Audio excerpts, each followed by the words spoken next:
Good evening. From the shipyards to the railroads, this city was built on grit, and tonight this legacy takes to hardwood. Welcome inside In-Market Arena for an UPSHOT League showdown where the Savannah Steel look to protect home court against the Charlotte Crown. We're about to have the national anthem, so we'll go ahead and step aside.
So welcome back inside In-Market Arena for an UPSHOT League showdown where your Savannah Steel look to protect home court against the Charlotte Crown.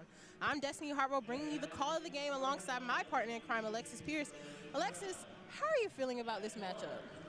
Well, Destiny, when you talk about these two teams, when you look at their record, it's not indicative of the type of players that these two teams have. I think when you talk about a team like the Charlotte Crown, who really wants to speed you up, this is a team that thrives in transition. They really want to generate stops to get out. In that game over Jacksonville, I called that game, and they did a really good job of getting out in the open court. Deja Kelly got to the line.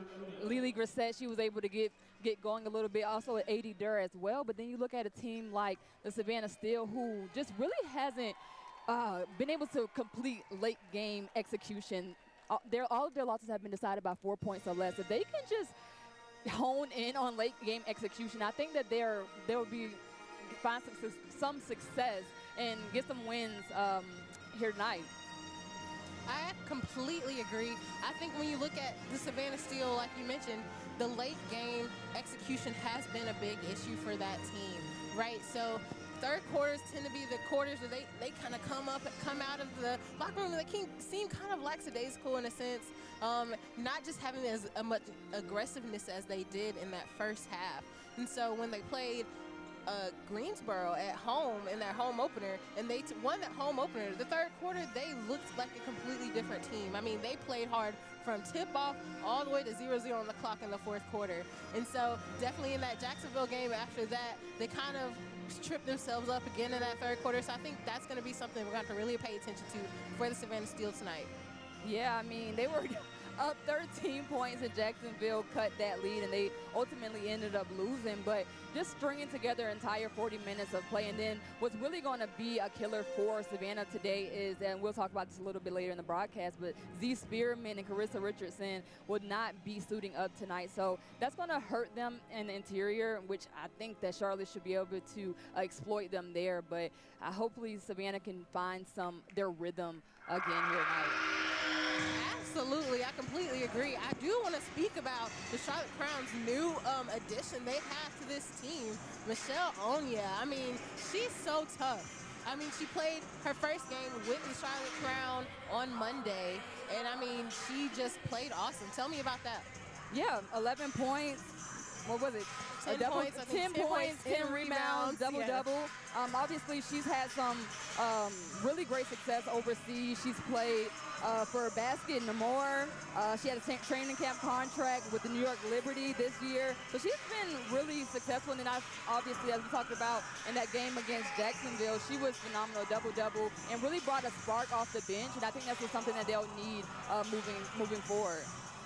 Absolutely. I'm excited to see what she does. And then, like you mentioned, it's going to be interesting not having Z Spearman on the floor, suited up for the Savannah Steel. You're going to have Olivia Cochran and Lauren Taylor kind of being the only forwards for this team, so that we can expect the Steel to go with some shorter groups of 5 and a shorter lineup in certain moments in this game. And I'm really interested to see if that will hurt Savannah and help Charlotte, or if it just won't really make that much of a difference for Savannah because of how the guards play tonight. This is definitely going to be a game of guards for sure.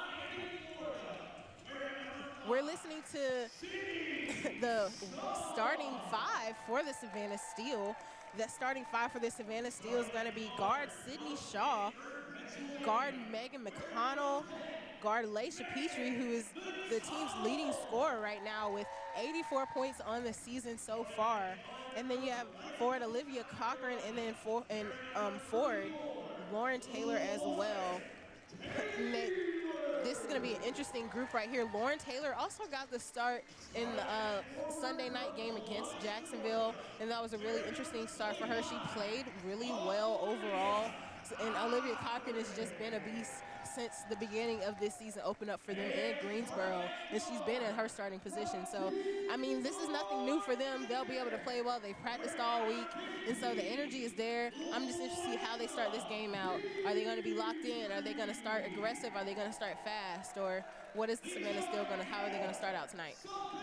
Well, I think Savannah Steel really does a really good job of, I mean, when you get out in transition, I think anybody would like to see that style of play. But when we look at a team like the Savannah Steel, who can really shoot the perimeter 3 ball, they have Petrie, they have Lauren Taylor, who can really shoot the cover off the basketball. I think they can do a good job of playing in the half court. If they can get some pick and roll situations, if they can get their bigs going early, they can find some success there. Okay, so tell me about some keys to this game from your perspective of what you feel like both these teams need to do in order to get the win tonight. I mean, tempo. Tempo controls this game in totality. I mean, when you're talking about the Crown, the Charlotte Crown, as I mentioned, they are best playing fast, aggressive, which means they need to generate stops and push in transition to get their primary players like Deja Kelly, Asia Durr, Lily Grissett, open in the open court. That's their bread and butter, and I've witnessed that night in and night out, and I think that's their game plan for tonight. And then for Savannah, they just need to settle in the half court. As I mentioned, they have really great shooters that they can lean on to execute out in the perimeter. Petrie, Moore, Taylor, they can shoot the ball really well. And then also just control the game, as I talked about, late game execution. They have to be able to string together a complete 40 minutes. I completely agree. The officials for tonight is going to be Rachel Watts, Quentin Robbie, and Lachey Bernstein. So tip-off is about to happen. Let's see how the Steel come out in this tip-off. Let's see what the Crown do. We're going to see Michelle Onia for the Crown at the line, and we're waiting to see who the Steel are going to put at the line for this tip-off. And we're going to see Olivia Cochran for the Savannah Steel step up to the tip-off.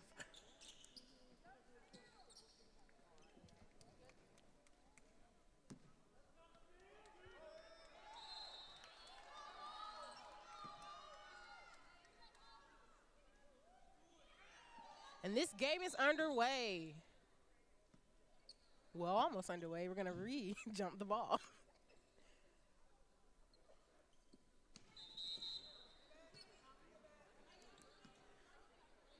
I think we're trying to get this jump correctly. Michelle Onia and Olivia Cochran are doing really well with timing it. They hit high-fiving each other at the top. And Michelle Onia wins that tip-off for the Crown. Deja Kelly at the line. Kelly gets it around to Durr. Durr passes it back out to Kelly at the line. Kelly drives, floats the basket, can't get it to go. But Onia with the rebound. and the putback. So the Crown are on the board first. Megan McConnell brings the ball up for the steal. She gets it around the horn to Shaw, who gets it into Olivia Cochran. Onya gets the tip, but it gets back out to the steal. Shaw drives and passes it to Cochran, but it's mishandled, and that'll be out on the steal. Charlotte basketball.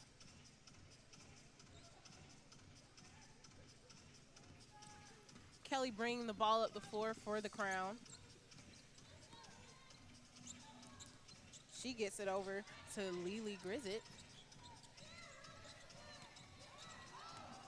Onya with the handoff to Durr. Durr gets it over to Richardson. Richardson drives before the floater and makes it. And that's what you want to see from the Charlotte Crown. Reagan Richardson set a lot in that Jacksonville game. She picked up 3 early fouls, and which resulted in her obviously still on the bench, and she wasn't able to get off, but when she actually ended up getting in the game, she finished with 14 points. I think she is their spark that they need. She's long, she can get to the basket, she can defend on all levels. So I think Reagan Richardson gets going here early on. I think they'll find some success. Absolutely. Megan McConnell gets the first basket for the steal to get them on the board. Crown up 4-2. Kelly passes it around the horn to Onya, who dribbles one time, picks up her dribble. Grizit with the drive and the foul will be on Shaw for the push. Grizit will be at the line, shooting 2. Do you think that the Savannah Steel will have a little trouble getting in some early foul trouble from certain players? I feel like the Savannah Steel fouls a lot. I think they defend a lot with fouling. If they can defend and not foul, I think they will be in this game. Right now, I think that it's a pretty good flow for Savannah, but if they can just lock down defensively and get some stops without fouling, I think they'll be in this game. Right now they're down by 3. I think so. Grizit goes 1 for 2 at the line. Now the Steel are back on their side of the floor. Olivia Cochran with some tough post moves on the inside. Can't get the basket to go. Onya with the rebound. Gets tied up by Petrie, and it'll be a jump ball at the free throw line with Petrie and Onya. I think with the Charlotte Crown adding Michelle Onya just is going to continue to propel this young squad. She's aggressive, as you saw against the Groove their last time out. She's aggressive on the board. She can just really play that style of basketball that Coach Trish wants to see. And we talk about the fluidity in the roster. You're going to see a plethora of players coming in and out of these rosters. Nobody is going to just stay in the roster. They can go up, they can move up if they go to the W or overseas, wherever the case might have been. But this roster is pretty fluid between all the squads. Absolutely. Onya wins that tip-off, and the Charlotte Crown get out in transition for an easy basket. They're up 7-2 right now. This is still trying to figure out a way to get themselves on the board and get some offense going. Shaw drives to the middle. Can't get her floater to go, gets the rebound, gets it to Lauren Taylor at the basket, who gets an easy, uncontested layup to get her on the board for the night. I really love the way that Lauren Taylor plays the game of basketball. She's one of those diamond in the rough type of players. She's a Division II kid, but you wouldn't think that just looking at just her stature, the way she just the way she plays, the way she grabs rebounds, the way that she executes on the offensive end. I mean, she's just been extremely phenomenal for Savannah Steel. I mean, her second double-double last game out, 12 points, 11 rebounds, and she's just been really good for the Savannah Steel squad. She's absolutely the type of player that puts her head down and just works, and you see that. She works very well for the Savannah system. Laisha Petrie gets the foul on Richardson, so Richardson is at the line. She makes the first. We're going to see Harmony Turner come in for the steal for Sydney Shaw, and then we're going to see a smaller lineup as Ayana Moore comes in for Olivia Cochran. So Taylor is now moving to the 5. Petrie is at the 4. And then you got Moore, Turner, and McConnell in at the guard position for the Steel. Richardson makes the second. Crown up 9-4. McConnell bringing the ball down the floor. Saw something she liked but didn't decide to make the pass. Lauren Taylor with the ball at the 3. She drives on Onya, takes it to the basket, and finger rolls it off the glass to get her 2 more points in this game. Crown up 9-6. A little miscommunication by the Crown. Grizzett drives and can't get it. Steel get the basketball on the other side. They're passing the ball around the horn. Laisha Petrie on the 3. She gets past Onya for the drive. Gets the ball back. McConnell at the 3. And she makes the 3. And the Steel tie up this game 9-9. Megan McConnell has just been great for the Savannah Steel as Petrie gets the steal here to take it on. With the spin move. But that's what you want to see from the Steel team. You get into the interior, kick it out. That's the best time to shoot threes. You want to touch the paint at some point to kick it back out to look for a wide open McConnell for the 3. Absolutely, I completely agree. We're going to see Chloe Welch come in for her first time in this game, as well as Quinzia Fulmore for the Crown as well. Petrie spin and couldn't get that spin to go. It got blocked. She comes off the 3 and can't make it. Deja Kelly grabs the rebound. Crown heading up the floor. It's an overhead pass by Kelly to Durr, and the Steel, it's a turnover, and the Steel will have the basketball. You can see Coach Brown telling her team to slow down, take your time. I think that's going to be something that definitely interrupts how the Crown like to play, because they're a team that likes to play fast. Turner comes off the screen. Moore at the 3. She drives on Welch. Passes it out to McConnell. McConnell tries to save the pass. It gets into Welch. Welch drives. Can't get her pass to go. Turner with the rebound.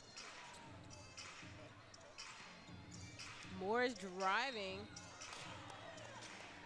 on Fulmore, can't get that to go, but draws the foul on Fulmore as well.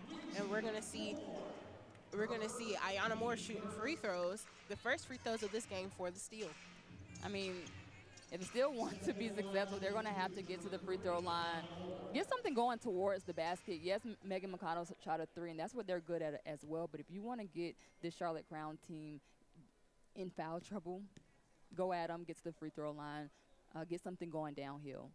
And then make your free throws. The Steel have been really good at getting to the free throw line and are getting better since this opening game since the opening night of giving themselves a chance to breathe and actually to get some points on the board by making their free throws.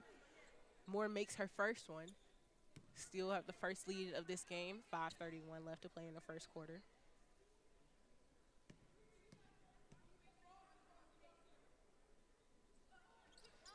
Moore takes her time to line it up, and she gets the second one going. You're going to see the Steels get up and pressure the Charlotte Crown, kind of get them. Well, I guess they laid off a little bit. I thought they were going to actually set up a press there. I think that wouldn't be a bad idea, though. Right. You have to get the Crown off center, disrupt how they move, just like that. Megan McConnell with the steal after her and Q Morrison kind of disrupt. She kind of dribbles into a trap, and Deja Kelly and Richardson turn around and get the ball right back for the Crown. And I thought that the Steel was going to apply that same pressure and try to get some things going for them on the defensive end to kind of get some things going offensively for them, but they laid off on the press. Megan McConnell, Kelly drives and kind of baits that foul on McConnell, who tries to get back in front of her and kind of hits her on the arm. We're gonna take a timeout right here, and then when we come back, we're gonna see Kelly shoot some free throws. You're watching Steel basketball. Women's professional basketball to Enmarket Arena all season long. From big-time plays to an electric crowd, every game delivers the intensity and excitement basketball fans have been waiting for. Don't miss your chance to be a part of the action with Savannah Steel basketball. Get your single game tickets now at steelupshot.com. Consider the Georgia Air National Guard. Sergeant Runk and Sergeant Whitehead are here to tell us about the Georgia Air National Guard. So what we are a small component of the grander scheme of the United States Air Force, but specifically within the state of Georgia. We offer a ton of benefits, we offer a ton of career fields, but really we're just a small aspect of what the Air Force offers and the DoD offers across the entirety of the force. So you can be in the Air National Guard and still be a civilian? We have tons of benefits, like our educational benefits, that allow you to still be a full-time student and not sacrifice any of that time away, but also still get to take advantage of all the career fields that we have in the Air Force. For anyone who might be interested in joining the Air National Guard, how can they get a hold of you? Look us up online, Georgia Air National Guard Recruiting, and you'll find your local recruiter. You can also give a call to myself directly at 912-308-6426. Both myself and Sergeant Whitehead can kind of guide you to where you should fit best. Savannah, hockey season will be here before you know it. The hits, the goals, the noise inside Enmarkin Arena. Your Savannah Ghost Pirates return this fall, bringing loud crowds, big moments, and nonstop action on the ice. So call the crew, pick your seats, and get ready for another season of hockey in Savannah. For more information, visit ghostpirateshockey.com.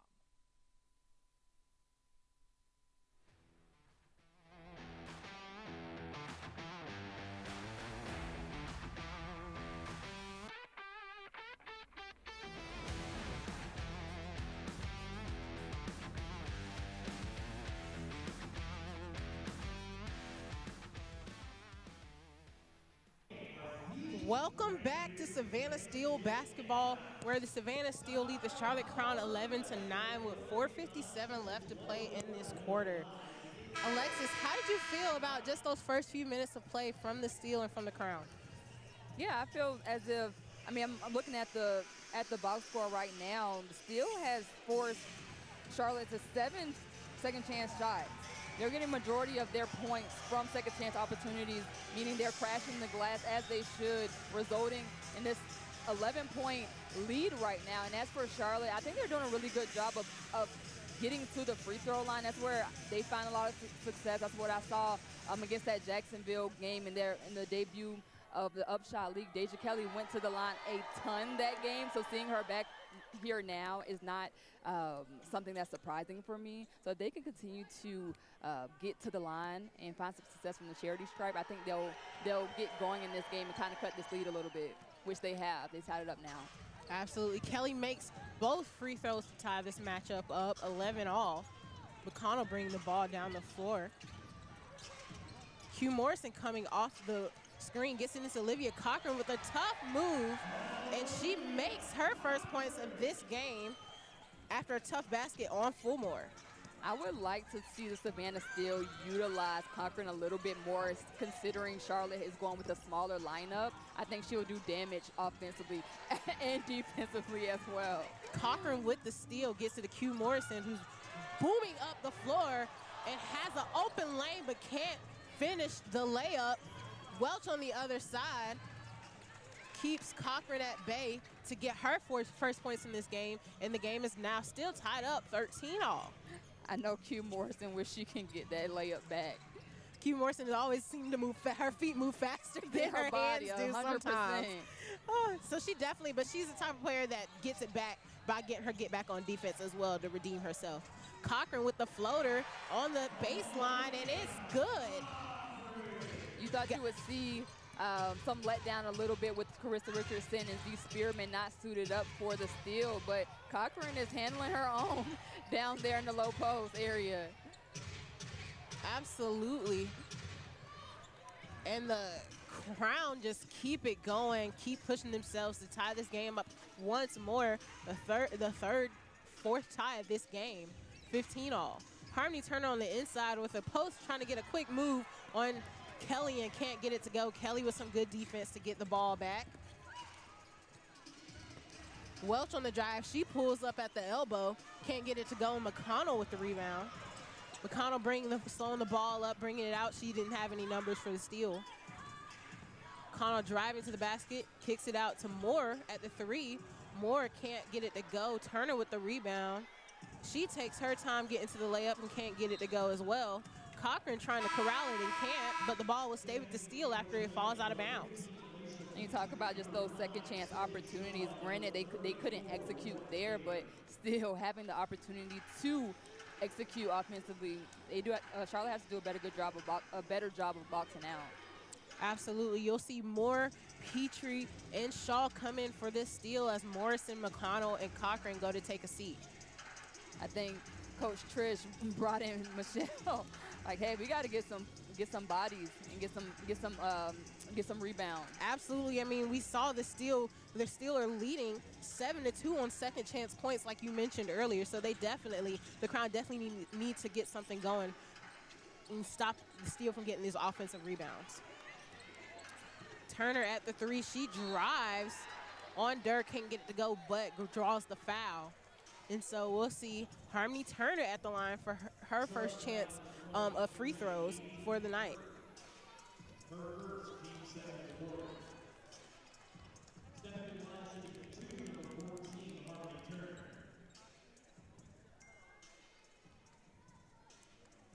Turner at the charity stripe.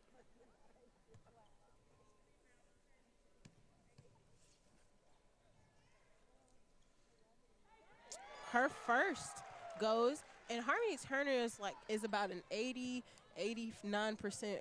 free throw shooter for this team. So I'm not surprised that she made that first free throw.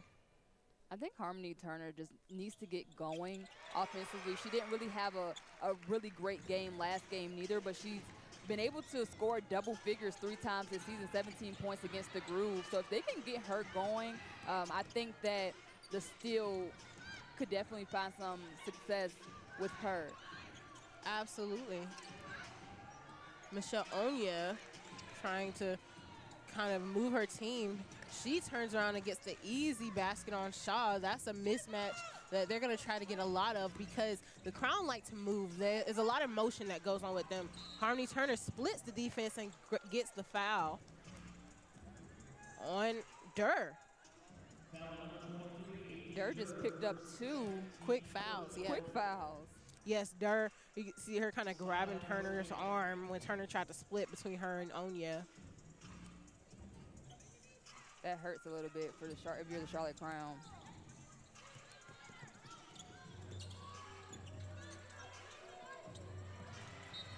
Ayanna Moore tried to make the cross-court pass to Taylor.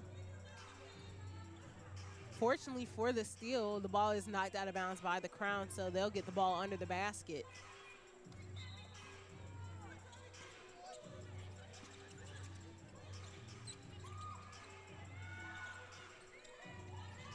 Sydney Shaw, she drives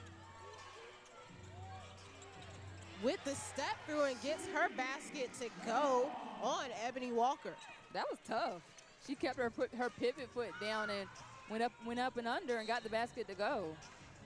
Harmony Turner playing some tight defense on Jasmine Roberts and draws the foul. That's her first foul of this game. That foul will be on the floor, so the Crown will take it out at the sideline.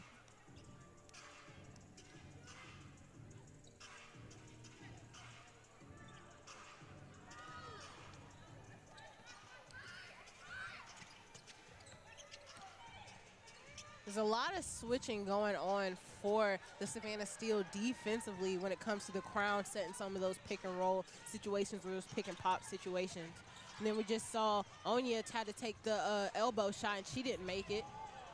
Shaw just shot a 3 from the corner for the Steel, and hers didn't fall. That was a tough drive by Ebony Walker on Laisha Petrie to draw the foul. It was a late call. Petrie looking a little confused as to why that was called so late.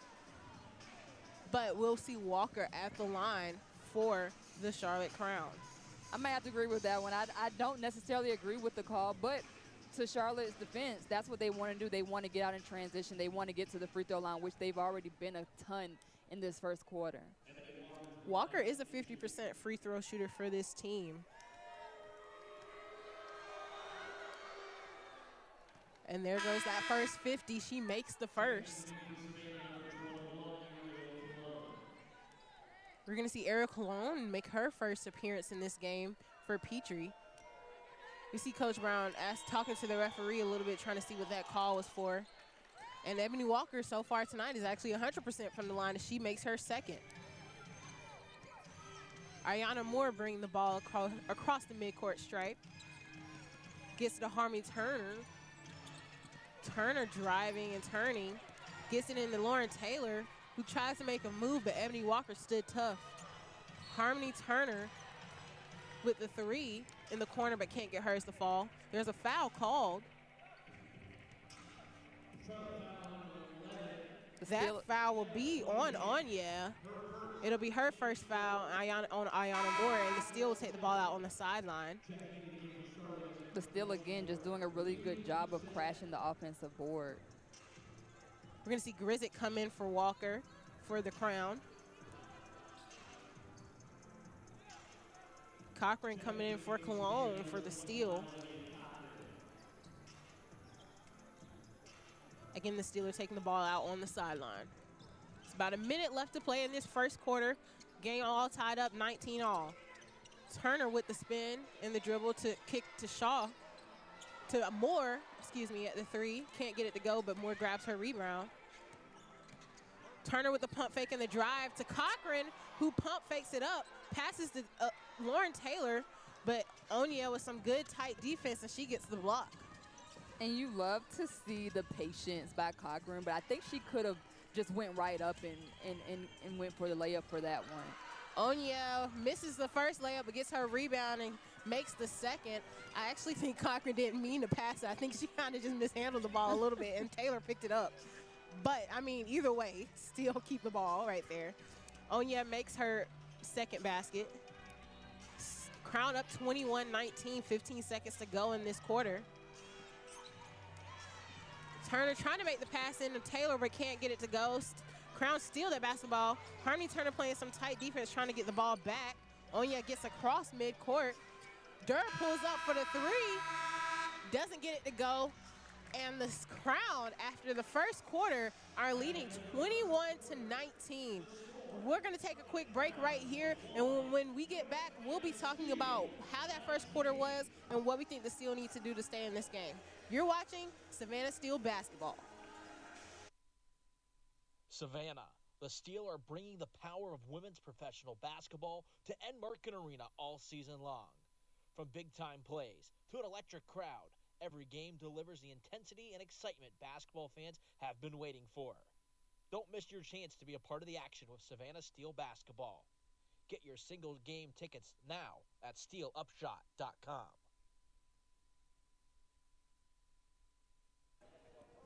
Savannah, hockey season will be here before you know it. The hits, the goals, the noise inside Enmarket Arena. Your Savannah Ghost Pirates return this fall, bringing loud crowds, big moments, and nonstop action on the ice. So call the crew, pick your seats, and get ready for another season of hockey in Savannah. For more information, visit ghostpirateshockey.com. Trying to decide what to do with your future? Consider the Georgia Air National Guard. Sergeant Runk and Sergeant Whitehead are here to tell us about the Georgia Air National Guard. So what we are a small component of the grander scheme of the United States Air Force, but specifically within the state of Georgia. We offer a ton of benefits, we offer a ton of career fields, but really we're just a small aspect of what the Air Force offers and the DoD offers across the entirety of the force. So you can be in the Air National Guard and still be a civilian? We have tons of benefits, like our educational benefits that allow you to still be a full-time student and not sacrifice any of that time away, but also still get to take advantage of all the career fields that we have in the Air Force. For anyone who might be interested in joining the Air National Guard, how can they get a hold of you? Look us up online, Georgia Air National Guard Recruiting, and you'll find your local recruiter. You can also give a call to myself directly at 912-308-6426. Both myself and Sergeant Whitehead can kind of guide you to where you should fit best.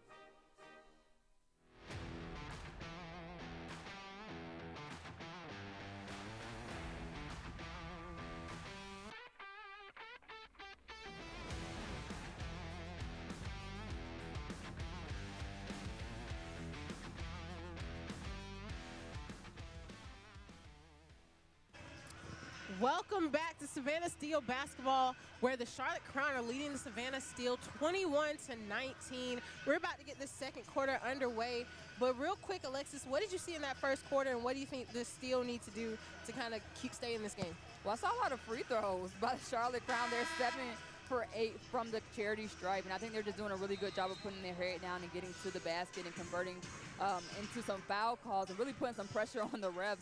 But as for the Savannah Steel, they aren't really finding anything in the perimeter, but they've been doing a really good job of finding Cochran down there, who's been really aggressive on the offensive end and the interior. I don't think at this point anybody can stop her. I think if they continue to go to Cochran, I think they can find some success. And right now they're tied 21-21. Absolutely. Olivia Cochran getting her first points of this second quarter. She shot the first one, missed it, grabbed the rebound, made the second. Crown turned around on the other end trying to make a go at it. They couldn't get it to go. Steal back on this side of the floor, and Lauren Taylor with the pass from McConnell down low at the basket, makes a move, draws the foul, and she'll be at the free throw line for her first free throws for this quarter for the Steel.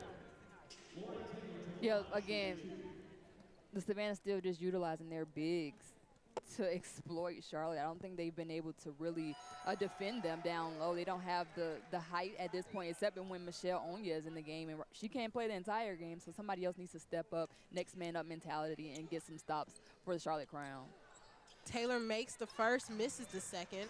I agree with you, and I also feel like we need to see the Savannah Steel bigs be a little bit more aggressive as well. They're not as aggressive as they could be. We just saw Durr take a three. She missed it. Ball flowed out of bounds, but it'll stay with the Crown. And right now, we're seeing the Crown actually lead points in the paint 12-10 for this game. So again, I think the Steel bigs could be a little bit more aggressive. They're going to be subbing in guards for Cochran and Taylor a lot because they're the only bigs that the Steel have tonight. Again, with Carissa Richardson and Z Spearman of the Steel not playing in this game due to injury.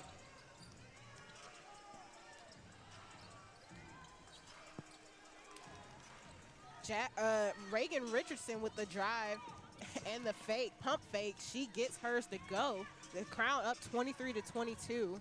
Sydney Shaw driving. Richardson with the block, and she was letting it know that she just blocked Shaw.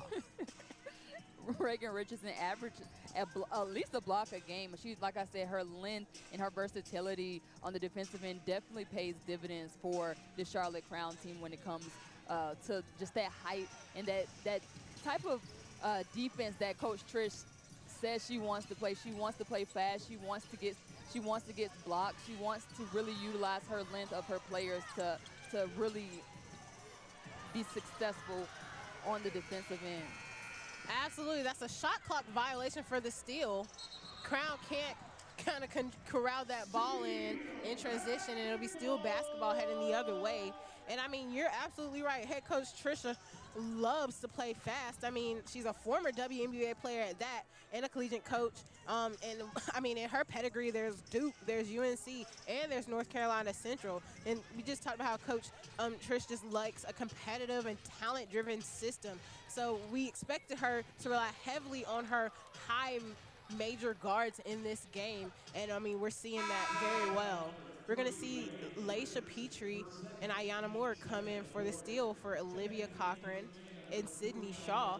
I'm really interested to see how Petrie and Richardson match up. They're both like similar type of players. They both get a couple blocks a game. So I'm really interested to see if they're going to be matching up in this game when they're both on the floor at the same time. Unfortunately, they're not on the floor at the same time right now, but Moore with the shot at the elbow, and it's pure nothing but net.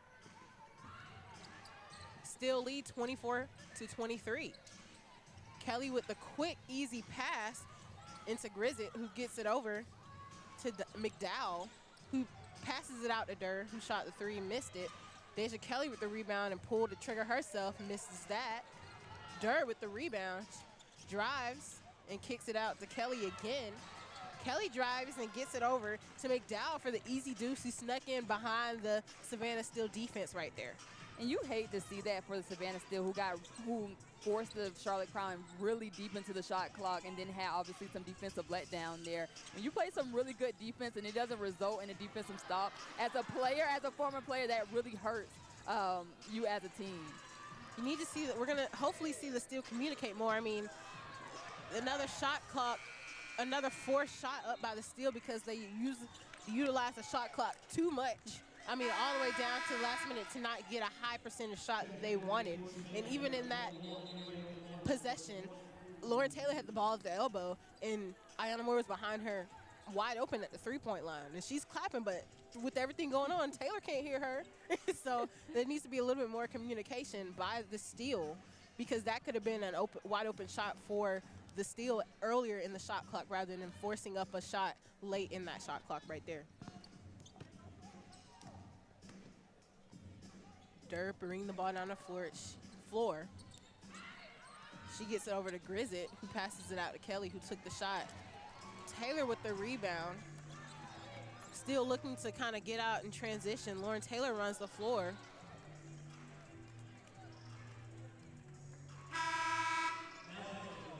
That ball is going to stay with the Steel.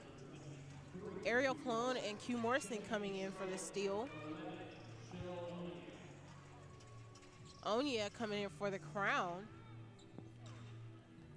Still have the basketball under the basket.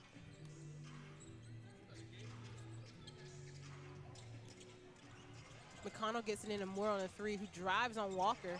Can't control the basketball. Loses it, but gets it out to Taylor. Cologne takes the shot at the three and misses it. Morrison grabbed that rebound. McConnell gonna set the play up again. She's driving on Ebony Walker, gets Ebony Walker on some skates. And McConnell walks in to the layup. Easy money for her. Megan McConnell is really, I really like the way she plays. She brings a different type of spark that the Steel needs. She doesn't normally start, but needed to start tonight. I just love the way that she's been playing, bringing just that extra, like I mentioned, spark for the Savannah Steel. Absolutely. Lauren Taylor just pulls up from the three. Just a quick check, heat check. Deja Kelly drives and hits the mid-range jump shot. Crown still up by 27-26. And that's what I really want to see get going offensively. Deja Kelly, she had a really great game in that debut game against the Jacksonville Waves, 31 points. And since then, she really hasn't been able to find her rhythm on the offensive end. I think she does a really good job of facilitating the basketball. I think if she can utilize her IQ as a point guard to get others involved and then find her shot, I think that she'll find some more success there. Absolutely. Morrison took that three and couldn't make it. Crown on the other end, Onya at the top of the key and gets it down to Grizzett for the easy basket out over with a mismatch. Morrison fakes the three wide open, gets it over to McConnell, who tries to get her three and doesn't hit anything. Crown grabbed that rebound and we're heading the other way. Kelly on the drive on Morrison. She throws it up, can't get it to go. Morrison grabs the rebound for the Steel. Ariel Cologne in the corner three, and bang, she gets that one to go and takes a deep breath to tie up this game for 29 all at 4.5 minutes. And we're gonna take a media timeout, and when we come back, we'll see who breaks this deadlock. You're watching Savannah Steel basketball. Trying to decide what to do with your future? Consider the Georgia Air National Guard. Sergeant Runk and Sergeant Whitehead are here to tell us about the Georgia Air National Guard. So what we are a small component of the grander scheme of the United States Air Force, but specifically within the state of Georgia. We offer a ton of benefits. We offer a ton of career fields, but really we're just a small aspect of what the Air Force offers and the DoD offers across the entirety of the force. So you can be in the Air National Guard and still be a civilian? We have tons of benefits, like our educational benefits, that allow you to still be a full-time student and not sacrifice any of that time away, but also still get to take advantage of all the career fields that we have in the Air Force. For anyone who might be interested in joining the Air National Guard, how can they get a hold of you? Look us up online, Georgia Air National Guard Recruiting, and you'll find your local recruiter. You can also give a call to myself directly at 912-308-6426. Both myself and Sergeant Whitehead can kind of guide you to where you should fit best. Savannah. The Steel are bringing the power of women's professional basketball to Enmarket Arena all season long. From big-time plays to an electric crowd, every game delivers the intensity and excitement basketball fans have been waiting for. Don't miss your chance to be a part of the action with Savannah Steel basketball. Get your single game tickets now at steelupshot.com. Savannah. Hockey season will be here before you know it. The hits, the goals, the noise inside Enmarket Arena. Your Savannah Ghost Pirates return this fall, bringing loud crowds, big moments, and nonstop action on the ice. So call the crew, pick your seats, and get ready for another season of hockey in Savannah. For more information, visit ghostpirateshockey.com.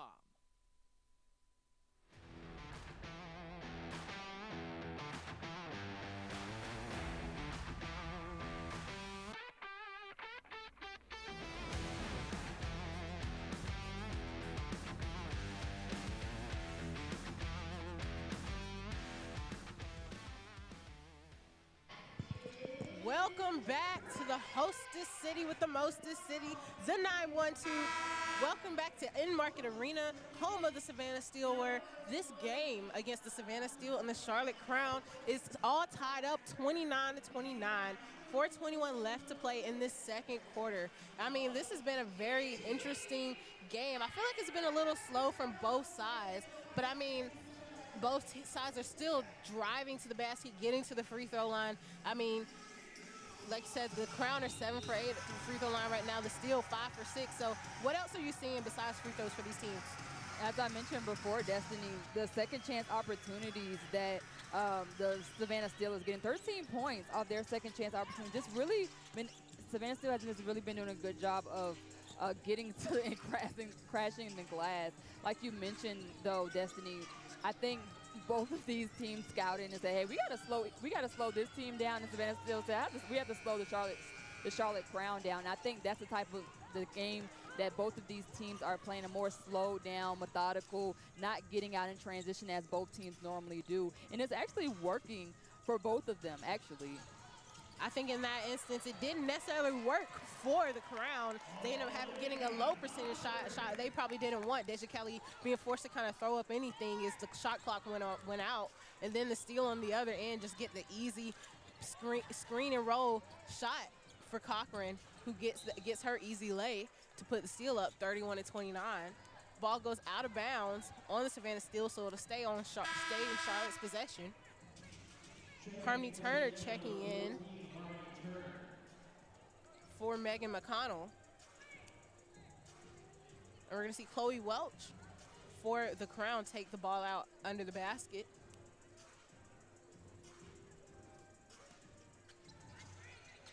Ebony Walker coming off a screen by Onya. The pass gets into Onya. Shaw with the steal after Onya kind of mishandles it.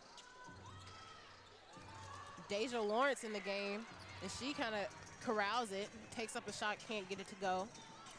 Cochran with the rebound for the steal. Morrison gets the ball into Cologne, who drives on Walker. Can't get it to go, and it's going to be a charge on Cologne. Offensive foul as Deja Lawrence is kind of trying to take her time a little bit to get up off the floor.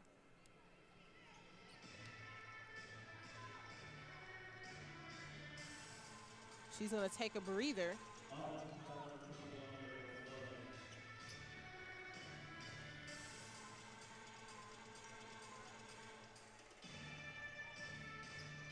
Still trying to figure out what's going on. Referees asking the Crown, like, What are we going to do? Who's checking in for her? Deja. Lawrence is going to take a seat for the crown. And we're going to see Jasmine Roberts check in for the crown at her place.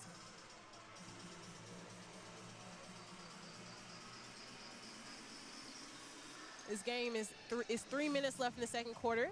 Steel up 31-29.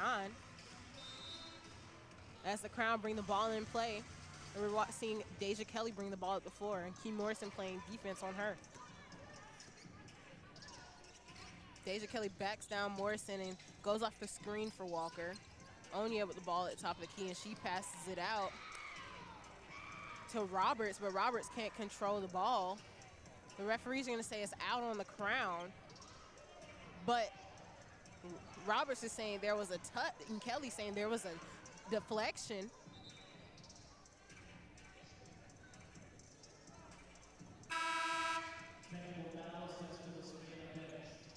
Technical foul on the steal. I think it was a bench player, either. And Deja Kelly's going to shoot the technical foul free throw. I think they're going to review it. Okay, looks like they're going to review what the call is as Coach Brown and Coach Ross for the steal try to get some clarification. But what I think happened was, as the ball was going out of bounds, one of the bench players for the Savannah Steel hit it. I don't think intentionally. I think she knew it was already going out of bounds, but I think it was an interference. Okay. I was trying to see. We couldn't see what was actually done because they were all kind of standing there. The referees are going to discuss the call.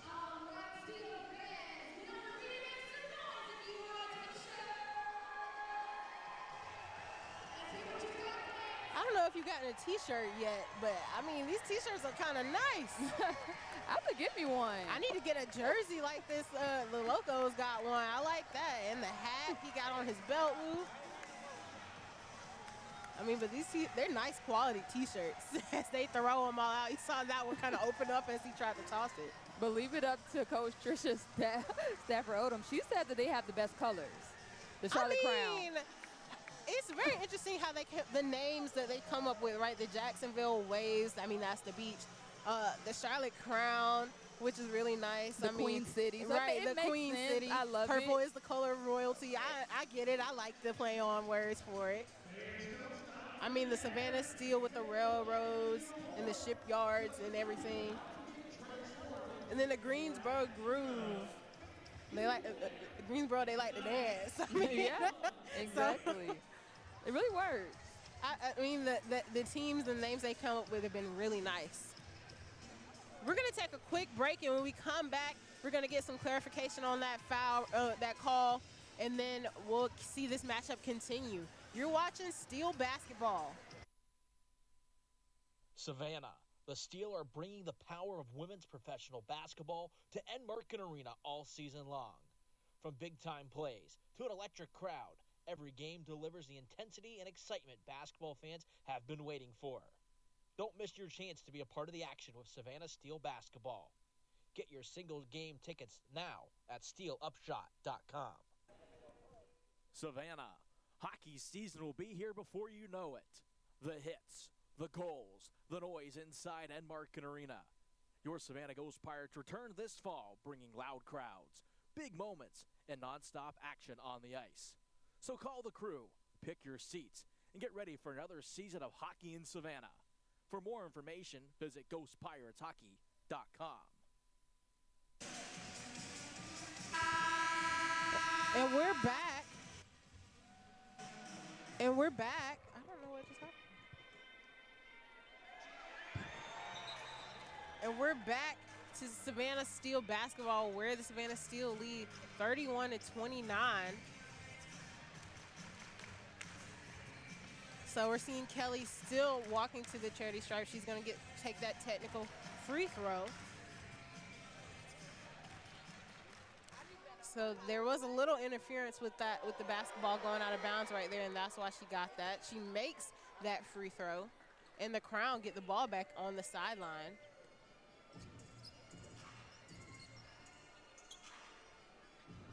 Welch taking the ball out of bounds. Gets it into Kelly at the top of the key. Morrison playing some tight defense on her. Kelly moves Morrison and gets the easy shot at the elbow. Deja looked like, well, I mean, is she there's gonna... nobody in front of me, so I'm going to take this shot. Exactly. Morrison gets it out to Turner, who drives.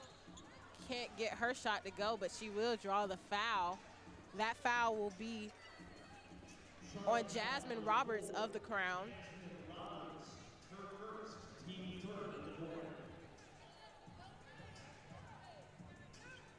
Coach Stafford Odom trying to get some clarification on that call.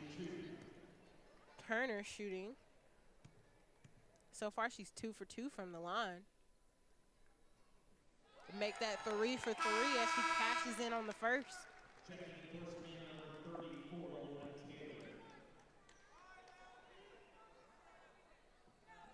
Lauren Taylor checks in for Cochran for the steal.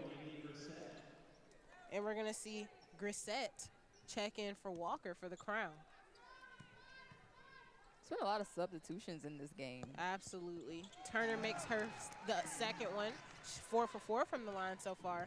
And I mean, definitely what you mean. There's been a lot of substitutions, especially on the steal side. I mean, the bench points right now count is 12 to 8, but that's because they're subbing in and getting in a lot of different players for the steal. Chloe Welch at the top of the key drives on Sydney Shaw. Can't get her open shot, so she passes it off to Roberts, who gets the and one. I think the first and one of the night. Yeah. For anybody. Yeah, that sounds about right. Jasmine Roberts has been a little quiet. Didn't score a lot in that last game against the group. 2 points, 5 rebounds. But I like to see her get going offensively here. Coach Brown trying to get some clarification for the call from Quentin Robbie. Coach Brown pointing to the scoreboard, asking Robbie to take a look, make sure he saw correctly. And Jasmine Roberts makes the and one free throw, the 3-point play to give the Crown 2-point lead, 35 to 33, with 2 minutes left to play. Shaw comes off, gets the pass on the elbow, can't get the shot to go. I think Coach was pointing at the Jumbotron to see, hey, the Crown has 3 fouls to our 1. Something has to give. Roberts with the spin and the put up, can't get it to go, but a good high IQ play to realize that Taylor was standing right by the out of bounds line, and she kind of saves it by knocking the ball off of Lauren Taylor. Crown will get the ball under their basket. 14 seconds left on the shot clock, 1.5 minutes left to play in this quarter. Trying to get the ball into Chloe Welch and can't do that. Sydney Shaw tried to save the ball out of bounds and ends up passing it back to Welch. Onya with the ball in the spin move in the paint. And calmly gets that one to go. Onya has just been really doing a solid job of just turning around, shooting that hook shot for the Charlotte Crown. I love this new addition for the Charlotte Crown team. She brings length, she brings depth to this team, and she's been successful for them these past couple of games. Shaw misses the 3 for the corner 3 for the steal.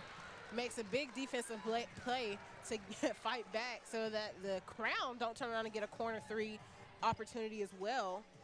But the Steel are really struggling from the 3-point line. I mean, they're 2 for 11 right now in threes.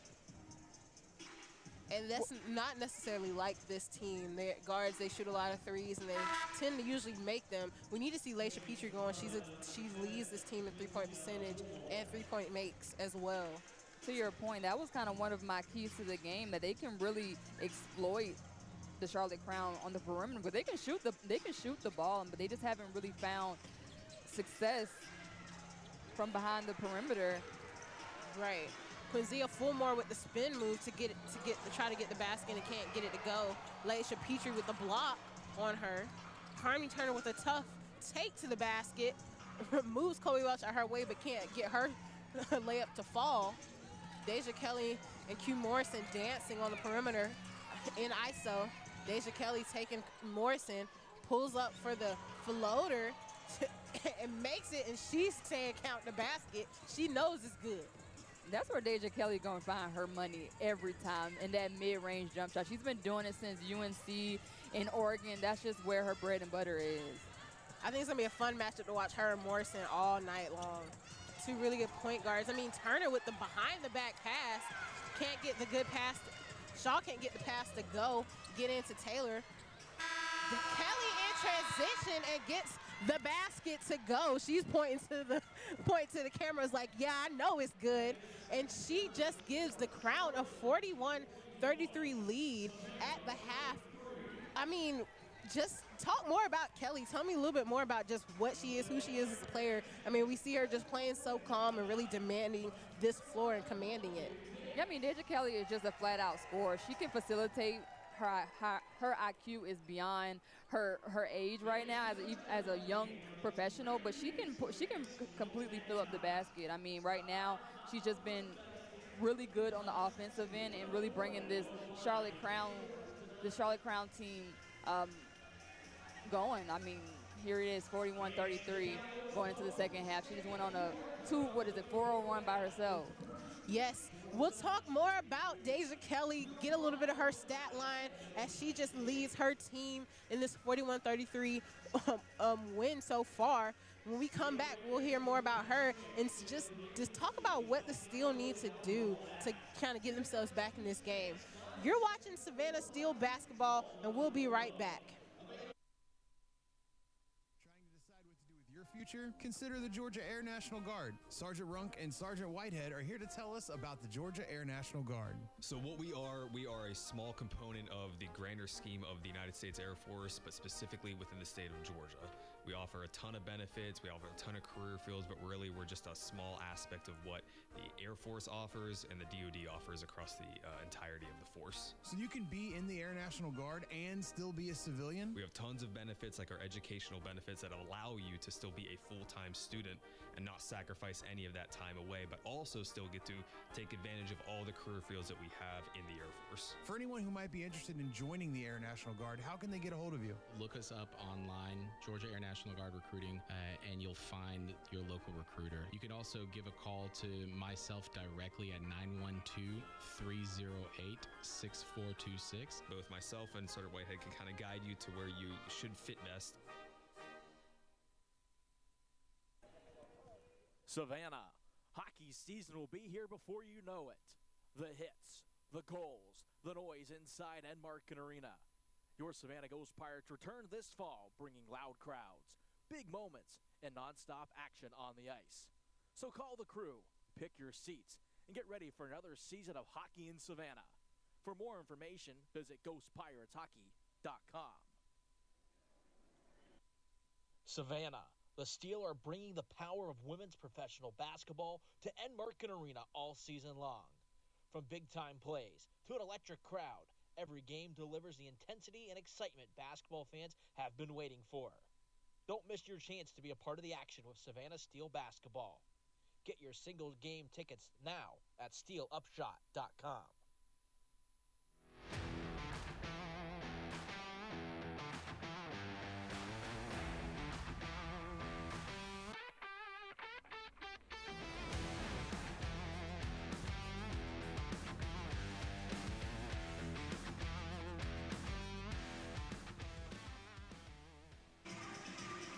And we're back with Savannah Steel basketball, where the Charlotte Crown are actually leading this matchup against the Steel 41-33. And we left out, Alexis, talking about just Deja Kelly and just how good that she is playing right now for this Crown team. I mean, let's take a look at her stat line and just see what she's looking at how she's looking. I mean, like I touched on it, Destiny, I mean, obviously Deja Kelly is a really prolific scorer. Obviously in that mid-range area, as you saw her, that last bucket when she pointed at the camera, she knows that it was going in. But overall, we watched her in that first game against the Jacksonville Waves. She had 31 points, and she did a lot of what she's doing in this game now. I think she's kind of finding her rhythm. She's kind of finding her flow that she had in that first debut game against the Jacksonville Waves. And that's what you're going to see from Deja Kelly. She's a really good player. She's been for a long, long time. But three-time All-ACC selection, played in Athletes Unlimited. She did go undrafted in that WNBA draft last year, but she was picked up for the training camp for the Aces. Did not find an opportunity there, but that's what's so important about this league, this new UPSHOT League, what Donna Orender called it the Opportunity League. I had a chance to talk to Deja in Jacksonville, and she said, when I found out about the opportunity, I took full advantage of it, and that she is now. And she mentioned that everybody comes to UPSHOT for a different reason, and for her, she wants to continue of her goal of playing in the WNBA, and right now she's showcasing her talent so she can ultimately get that call one day. So that's what you're seeing from Deja Kelly here tonight. And I mean, we just talk about the opportunity that comes up for this with this league, and it's just been, I mean, just amazing to look at the talent and look at how, I mean, there's sometimes we'll even have some recruiters and whatnot for the league here to watch these players, especially as the season progresses, to see just how, I mean, which players these WNBA teams feel like can really step in and make a difference on their squads as well. And I mean, talking about Deja Kelly, I mean, she's just what we like to call the engine, or what I like to call the engine for this Charlotte Crown roster. I mean, she's just an undisputed centerpiece of this backcourt. She, like you mentioned, she had 31 points in that opening game for the Crown, and she's just a true prolific scorer. She can score at all three levels. She can create a lot of her opportunities as a guard and point guard at that, out of the pick and roll. And I feel like the only way the Steel were going to be able to stop her is just putting length on her. And I mean, you have Q Morrison, who's not that lengthy when it comes to who she is and her wingspan and whatnot, but she is quick. But Kelly is also quick. So really the Steel, in order to stop her, they're going to have to put some length on her and force her into some tough mid-range pull-ups that she can't make, because we watched her make mid-range shots all night and just force her to get some turnovers. Well, sometimes, Destiny, it's better O. Good D, but better O. You talk about a better defensive player. I don't think you can find a better defensive player than Q Morrison. She was the co-defensive player of the year in 2021 for the SEC at Georgia. So she has some really good defensive tendencies, but I think Deja's just really doing a good job of getting to her spots. That's what she really does. She excels. She finds a lot of success in that mid-range area, and it's kind of hard to stop a player who knows where they want to be on the floor. So I don't know how much better you can get than Q Morrison on the defensive end. Right, and Morrison leads this Savannah Steel team in steals as well, so it's been very, very interesting to say the least. I feel like we're watching the Steel play a lot of catch-up defensively in certain parts of their game, and not necessarily how they've been playing this entire season so far, with kind of creating their defensive opportunities and being able to get themselves into transition baskets from their defense. Well, they're going to have to do that in this second quarter. Yes, they want to cut this lead. It's been very interesting to say the least, this game so far for both sides. I think we still haven't even seen these teams get to their offensive fruition like they want to as well. So it's going to be interesting, very interesting. We haven't seen Laisha Petrie get going right now for the Steel either. She's only attempted 3 shots, 1 3, and she has had no free throws in this game. But she also has 2 fouls in this game. So I'm interested to see her get going, and get her some points on the board, because she is the Steel's leading scorer with 84 points on the season. And she's averaging at least 15 points a game on a good night. So it's been very interesting to see her being quiet, especially when I asked her how she was feeling at the beginning of this game. She said, I feel locked in. I can't speak on everybody else, but I feel locked in. So I'm ready to see that locked in work for her. 21 points per game for Laisha Petrie. She just hasn't being able to find, get going like you mentioned. She hasn't been able to really get a rhythm. And I don't think the Savannah Steel has been able to overall find a rhythm with the stops that the Charlotte Crown are getting. But I think where they have found success is getting it in the interior to Olivia Cochran. She has 8 points for the Savannah Steel. I think if they can continue to get the ball to Olivia, to maybe some kick out opportunities to free up Petrie a little bit to get her going on the perimeter, I think that's how the Savannah Steel can get back into this game. But as for the Charlotte Crown, I think they're doing a really good job of getting back to their brand of basketball. Obviously, as we talked about earlier on the keys to the game, they want to generate stops so they can get out in transition, and that's what they're doing here in this first half. Right now they have 6 turnovers. Wow, 6 turnovers. The Savannah Steel has 7 turnovers, but they haven't been really able to execute off those turnovers. They only have 4 points off the Steel's turnovers. So I think if they can really get them get going on the offensive end and converting some of their steals, I think we'll see the Charlotte Crown kind of go away with this game. Absolutely. I mean, Olivia Cochran is the leading scorer for the Steel right now with 8 points. And then we're seeing Michelle Onya and Reagan Richardson leading the Crown right now in total points with 6 points so far. But it's been pretty even across the board for both teams going deep into their bench and trying to get all the players involved. So we're going to see who comes out of this this half ready to play in this third quarter. Will it be the Crown who have the 41-33 lead over the Steel right now, or will it be the Steel who have tended to struggle in their third quarters, but being down right now, how do they kind of come back and get that going? We'll see when we come back. You're watching Savannah Steel basketball. Savannah, the Steel are bringing the power of women's professional basketball to Enmarket Arena all season long. From big-time plays to an electric crowd, every game delivers the intensity and excitement basketball fans have been waiting for. Don't miss your chance to be a part of the action with Savannah Steel basketball. Get your single game tickets now at steelupshot.com. Savannah, hockey season will be here before you know it. The hits, the goals, the noise inside Enmarket Arena. Your Savannah Ghost Pirates return this fall, bringing loud crowds, big moments, and nonstop action on the ice.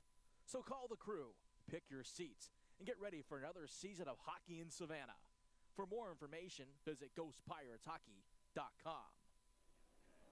Trying to decide what to do with your future? Consider the Georgia Air National Guard. Sergeant Runk and Sergeant Whitehead are here to tell us about the Georgia Air National Guard. So what we are a small component of the grander scheme of the United States Air Force, but specifically within the state of Georgia. We offer a ton of benefits, we offer a ton of career fields, but really we're just a small aspect of what the Air Force offers and the DoD offers across the entirety of the force. So you can be in the Air National Guard and still be a civilian? We have tons of benefits, like our educational benefits that allow you to still be a full-time student and not sacrifice any of that time away, but also still get to take advantage of all the career fields that we have in the Air Force. For anyone who might be interested in joining the Air National Guard, how can they get a hold of you? Look us up online, Georgia Air National Guard Recruiting, and you'll find your local recruiter. You can also give a call to myself directly at 912-308-6426. Both myself and Sergeant Whitehead can kind of guide you to where you should fit best. Savannah, the Steel are bringing the power of women's professional basketball to Enmarket Arena all season long. From big-time plays to an electric crowd, every game delivers the intensity and excitement basketball fans have been waiting for. Don't miss your chance to be a part of the action with Savannah Steel basketball. Get your single game tickets now at steelupshot.com.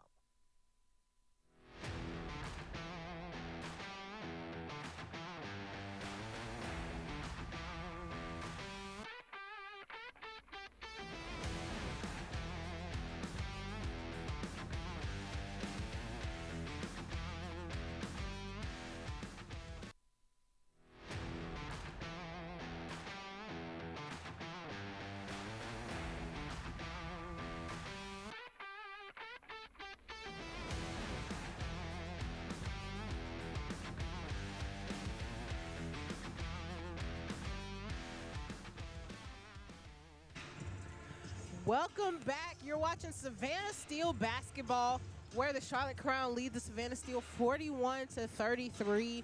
We got about a minute left on the clock before this second half gets underway.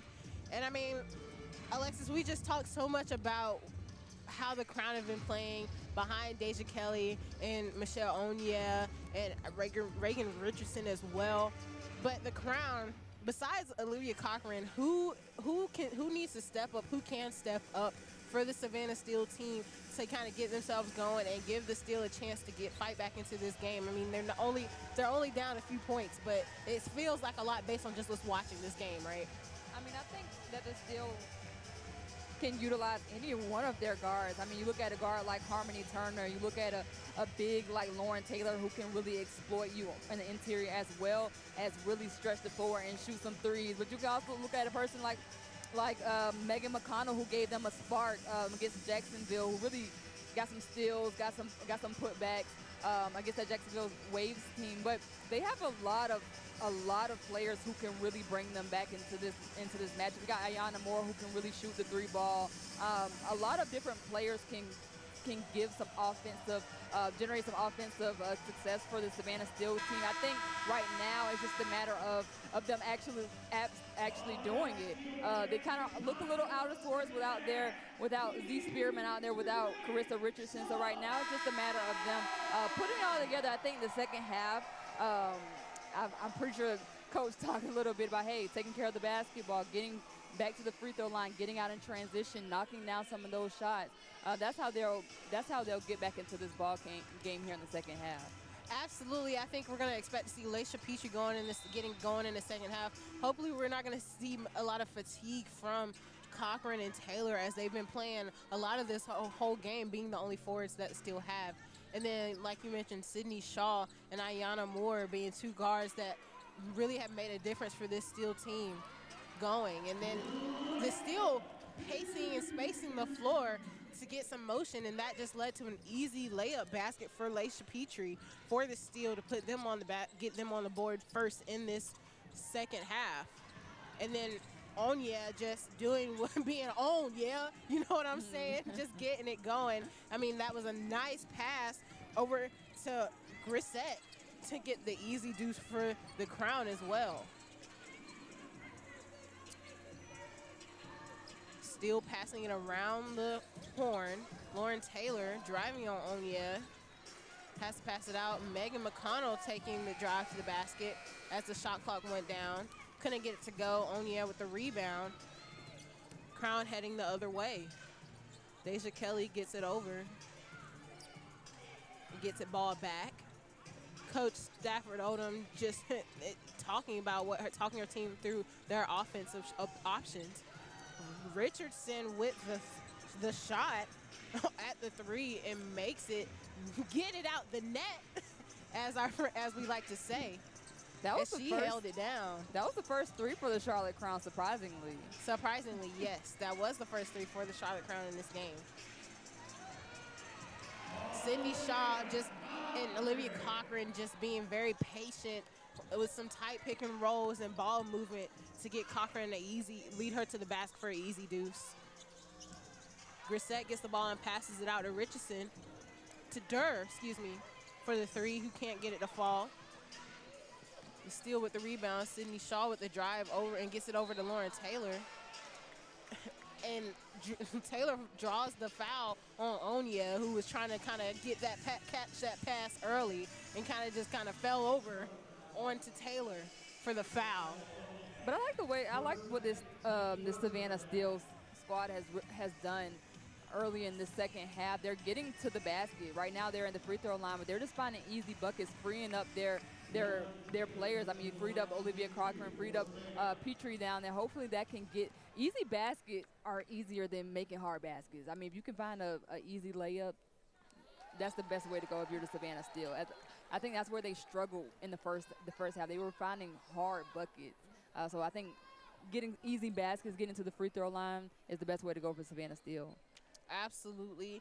Lauren Taylor makes the first and then lets the second roll in as it hits the rim, and she just got that shooter's touch.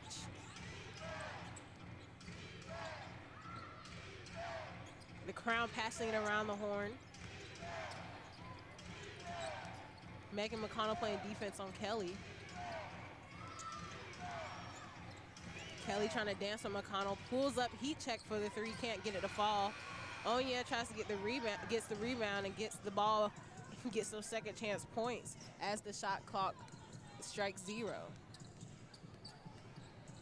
McConnell driving to the basket, can't get it to fall, but Cochran tries to corral that rebound and can't fully grab it. Kelly picks it up at the half-court line. Crown getting some ball movement. Lauren Taylor playing defense on Grissett, who's trying to drive right now. Spin move in the middle. Gets it out to Durr, who shoots a three and makes the second three for the Crown of this game. Nothing but net for Durr. And as you can see the frustration on Asia Durr's face after hitting that. Although she made the three, that was her first bucket of the night. That's something that you don't see from Asia Durr at all. So I think for her, she's a sigh of relief. Right, yes, a sigh of relief is a better way to put it. I mean, and then just that ball movement from the Crown leading to that open shot for the Crown, and that forces Coach Brown to take a timeout with the Steel to kind of talk it over with her team to see what's going on. And we're going to take a quick break right here as well as we see what the Steel decide to come out with. You're watching Savannah Steel basketball.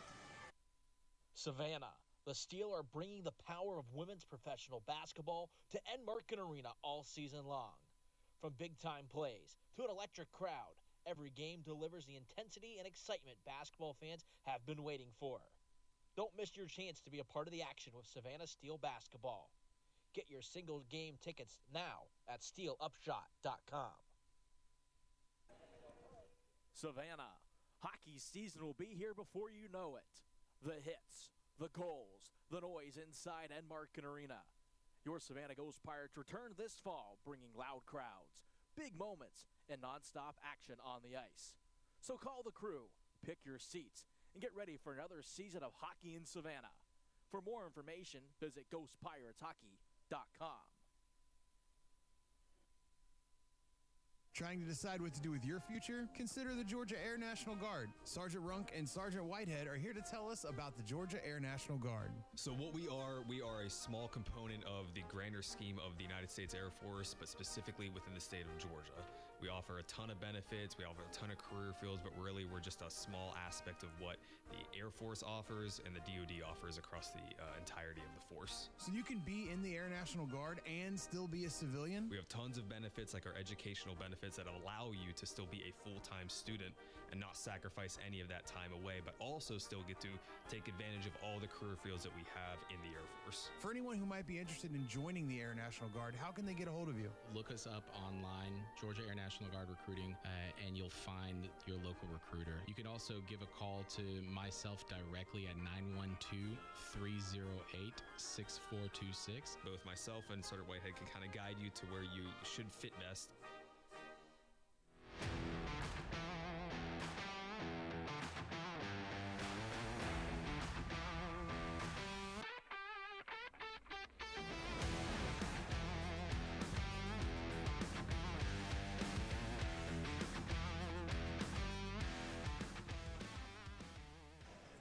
Welcome back to the 912 at Enmarket Arena, home of the Savannah Steel, where the Crown lead the Steel 51-39.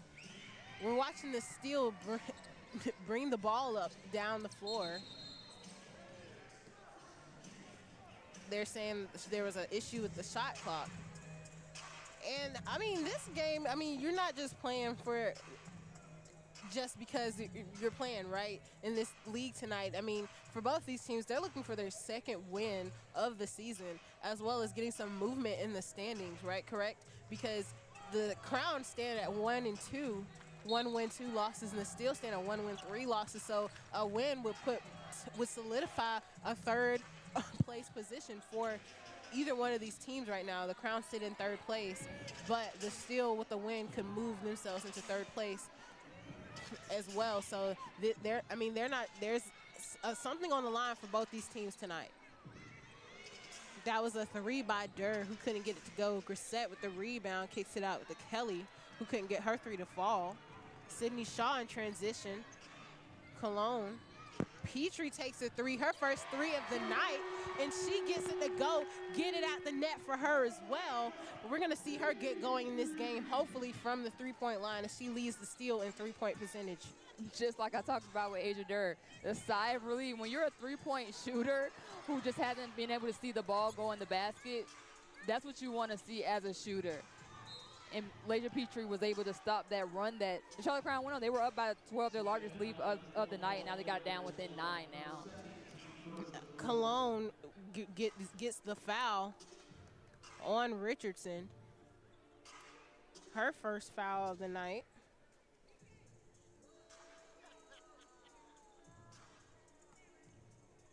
Richardson at the line. And like you mentioned, just watching Lasia Petrie and seeing that sigh of relief on her face to get that going. Again, both of these teams are playing for something, playing for standings, playing for their second win of the season. Richardson makes her first free throw. And we're seeing Harmony Turner come in, Ayanna Moore come in, and Olivia Cochran. And it's not always just about playing for a win or playing for a moving up on the leaderboard. I talked to Coach Trisha before the Jacksonville Waves game, and she said everybody's playing for a different reason. Whatever your individual reason is for being here plays into a part of the team being successful, because if you are motivated by whatever your why is, bring it to the court, and that'll show for the rest of the group. And like she said, no pun intended on that one, but then the crown is better. And Megan McConnell with the three, nothing but net. And we see Carissa Richardson off the bench just hype. And I need her to sit down because she is not playing because she has an ankle injury. And I want to make sure that ankle stays intact so she can play in this next game for the steal. But, I mean, McConnell just with the nice three, the pump fake, the step over, and, I mean, just gets it. And right before that, we saw Deja Kelly get a block on Lasia Petrie and yell, "Give me that." And then Megan McConnell was like, "Get that out the net. How about that?" And so just some back and forth play between these two teams right now. Still with the ball offensively. McConnell kicks it out to Ayanna Moore, who points to her teammates on the bench as she gets it going. And now Coach Trisha Stafford Odom is forced to take her first timeout of this quarter, as the Steel have really made this a two-possession game almost, only down 5 points now, 4:52 left to play in the third. Crown lead 53-48. Alexis, what was that? What did we just watch? What did we see? I mean, Savannah Steel playing their style of basketball. We talked about in the keys to the game. They have to get their shooters involved early. Petrie, Moore, Taylor. When you do that, you're going to find yourself down 5 points now going in this third quarter. I think that they were able to find a rhythm, get some stops on the defensive end, which led to them finding some offense. And I think it seems like they're feeling good about themselves. Absolutely, absolutely. As they should feel good about getting some offense going and flowing. And right now, this third quarter for the Steel is looking pretty good for them. Normally a non-third quarter team, and playing really well to start this quarter out. What can the Crown do to kind of stop this run from the Steel and keep this lead and extend it a little bit more like they had it before? They got to get some stops. They got to get a hand up, not allow their three-point shooters to shoot the basketball. Obviously, at some point they were going to find some rhythm. At some point they were going to see some shots fall. Granted, they did it in the first half, but now they are. If you're a shooter, shoot. So now at this point for Charlotte, they just have to get some stops, get a hand up on the Savannah Steel's perimeter shooters. Absolutely. We're watching the teams continue to discuss just what's been going on. How does the Steel kind of keep this offensive momentum going? How do the Crown kind of stop it? We see them talking amongst themselves. And Deja Kelly just talking to her team a little bit about what they need to do as we wait for the horn to blow and play to continue for this game.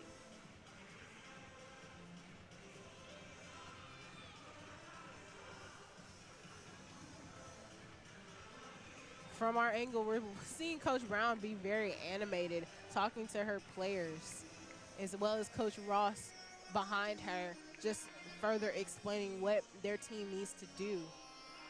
And we were watching the crowd just ready to get this game back started. It's a lot of discussion going on. The refs are at the table as well, looking to review something maybe. Maybe that's what's going on. We're not exactly sure what they're reviewing.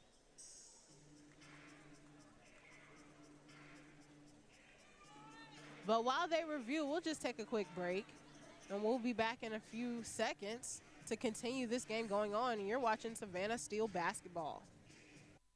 Savannah, the Steel are bringing the power of women's professional basketball to Enmarket Arena all season long. From big-time plays to an electric crowd, every game delivers the intensity and excitement basketball fans have been waiting for. Don't miss your chance to be a part of the action with Savannah Steel basketball. Get your single game tickets now at steelupshot.com. And we're back to Enmarket Arena, again where the Crown lead the Steel 53-47, 4:52 left to play in this third quarter. That was the horn. We're going to see the Crown start with it, get the basketball right here. And we're going to see the Savannah Steel play some man defense on the Crown. Megan McConnell playing defense on Deja Kelly, forcing her to bring the ball up the floor. Ayanna Moore with some good hands as the Steel try to trap Kelly at the top of the at the half-court stripe. Crown quickly inbounds the ball, moving the ball around to get some open shots. As they do, Ebony Walker with a mid-range basket. She's been a little quiet for getting her first basket of this half so far. The Steel doing a lot of coming off some wide screens, taking some long drives to the basket. Cochran trying to make a move on Onya. Tries to get that floater to go, can't. But Steel end up with the basketball. There was a violation. There was a shot clock violation. When Cochran went up for that shot, it didn't touch the rim at all. You're right. And they reset the shot clock when it didn't need to be. Okay, because I was like, I didn't hear the horn blow, but I guess that's probably why.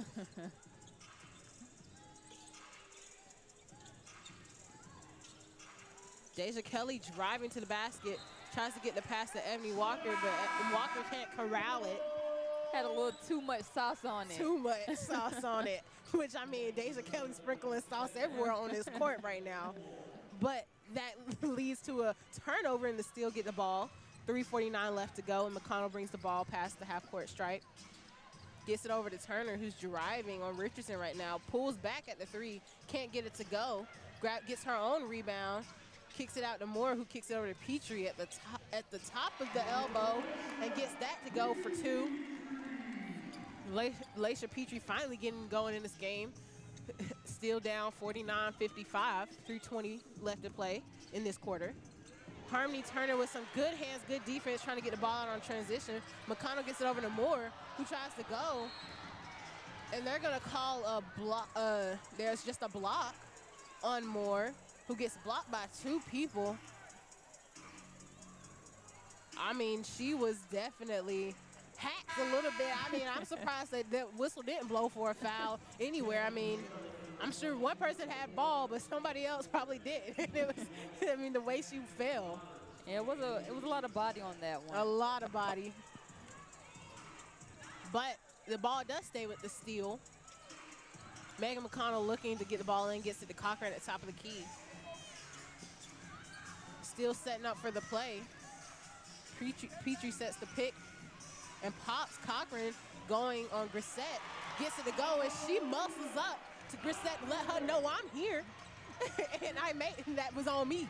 And that's where Cochran has just been really successful for Savannah Steel. She's been banging down low, and no one's been able to stop her on the offensive end at all. I still feel like she's not playing like can't nobody stop her. I feel like there's still some plays she could have. she was trying to say Grissett traveled, but instead the Steel get the steal and are out in transition. Ayana Moore fakes the pass. Petrie kicks it out to Petrie, who makes the three, and the Steel are now down 55-54 and have just continued to keep that momentum going offensively for the Steel. And that's what you want to see from the Savannah Steel. I mean, right now, down 1. When they let this game kind of get out of hand earlier in this third quarter, they were down by 12. But utilizing their offensive pieces, Petrie, Ayana Moore, making some three-point shots, getting out in transition. That was a transition three by Petrie right, there. That was exactly. That was a good find by Ayana Moore. She could have dumped it off to Harmony Turner down there, but she had trust in Euro stepped and she kicked had it out. trust in Petrie to knock that three down. Megan McConnell with the shake tries to get over to Cochran, who tries to get the shot. Couldn't get it to go, but does draw the foul on Jasmine Roberts. It'll be her second foul. And as you can see right now, Cochran needs a breather. She's been putting in work. She deserves a much-needed breather. Right. I think talk about that charge she tried to take down there. I think that's what Taylor is coming to get the shooter right now. Yes, Olivia Cochran, like you said, has just been banging down low, posting up, making those moves. Now she's looking to reward herself at the free throw line, and she does with the first. Cha-ching. We heard the little sound go off. It was good. Taylor saying she has the shooter, so she'll be coming in for Olivia Cochran. Cochran taking her time with the second. Gets the second to go.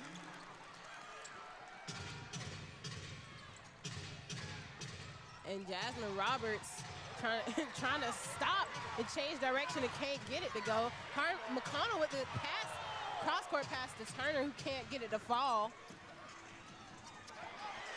I mean, the Savannah Steel just aggressively doing what they got to do, playing a Crown team like this who loves to play in transition and loves to play fast, but I think the Steel are playing faster and just controlling the pace better, which has the Crown looking very discombobulated almost in regards to offense. As we mentioned, whichever team controls the tempo most likely will control this game. And right now, the Steel is kind of controlling the game right now. Absolutely. The Crown still lead by 3 after that made basket by Roberts to kind of stop the bleeding for the Crown for a little. 59-56, 45 seconds and counting. Turner gets the ball in to Olivia Cochran, who walks it in, fadeaway jumper, turnaround, doesn't get it to fall. Crown heading the other way. Deja Lawrence with the ball. She gets it out to Chloe Welch at the 3, who hits the front of the rim and it bounces off Cochran and lands in Petrie's hands. And there's just a lot going on right now on the floor. Deja Lawrence got the steal, couldn't kind of keep her balance and fell.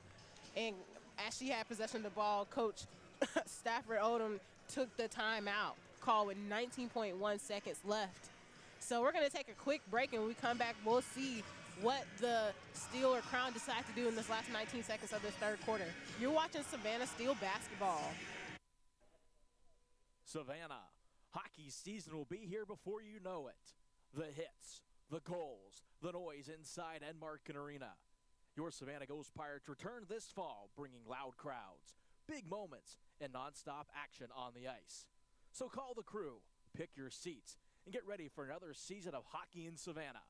For more information, visit GhostPiratesHockey.com. Savannah, the Steel are bringing the power of women's professional basketball to Enmarken Arena all season long. From big-time plays to an electric crowd, every game delivers the intensity and excitement basketball fans have been waiting for. Don't miss your chance to be a part of the action with Savannah Steel basketball. Get your single game tickets now at SteelUpshot.com.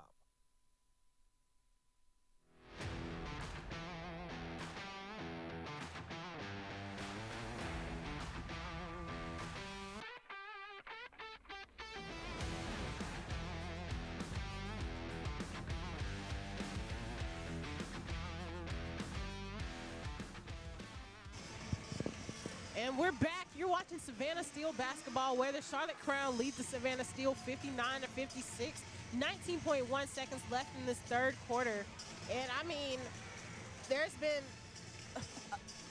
the Crown they make one basket to kind of stop the bleeding. But I mean, the Steel have been on a run right now. So how do they just get themselves to keep going and get the momentum back in their favor?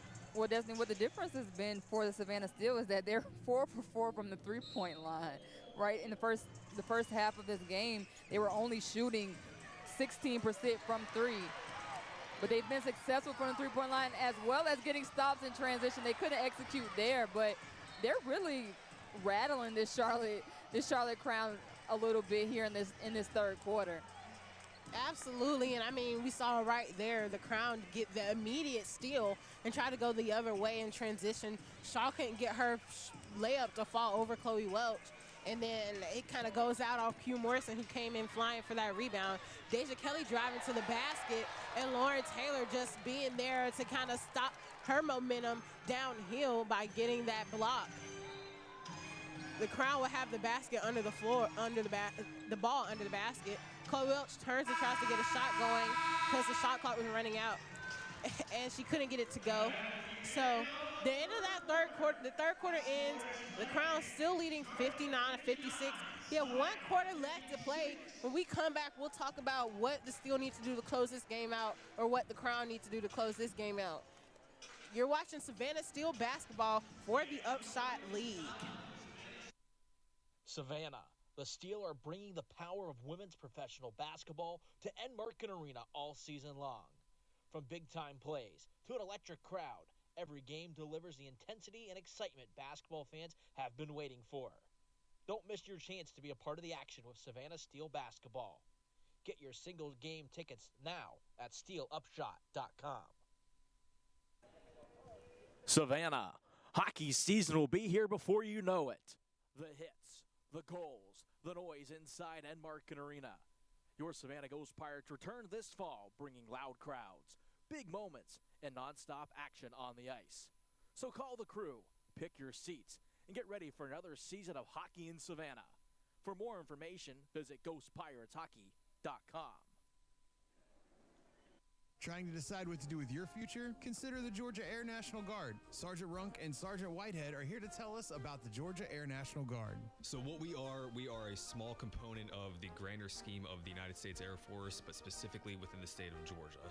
We offer a ton of benefits, we offer a ton of career fields, but really we're just a small aspect of what the Air Force offers and the DoD offers across the entirety of the force. So you can be in the Air National Guard and still be a civilian? We have tons of benefits, like our educational benefits that allow you to still be a full-time student and not sacrifice any of that time away, but also still get to take advantage of all the career fields that we have in the Air Force. For anyone who might be interested in joining the Air National Guard, how can they get a hold of you? Look us up online, Georgia Air National Guard Recruiting, and you'll find your local recruiter. You can also give a call to myself directly at 912-308-6426. Both myself and Sergeant Whitehead can kind of guide you to where you should fit best.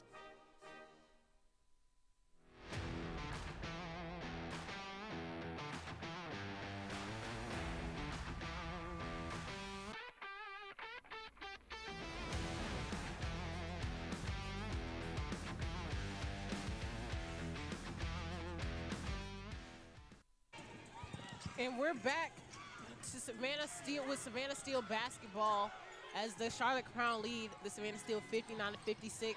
The fourth quarter is underway, and the Crown have possession of the basketball. Deja Kelly drives to the basket, pulls up for the floater, and gets it to go to give the Crown the 61-56 lead and make this a two-possession game. Or one, they're leading by 3 points. That'll be out on Anya. Possession will stay with the Steel under their basket.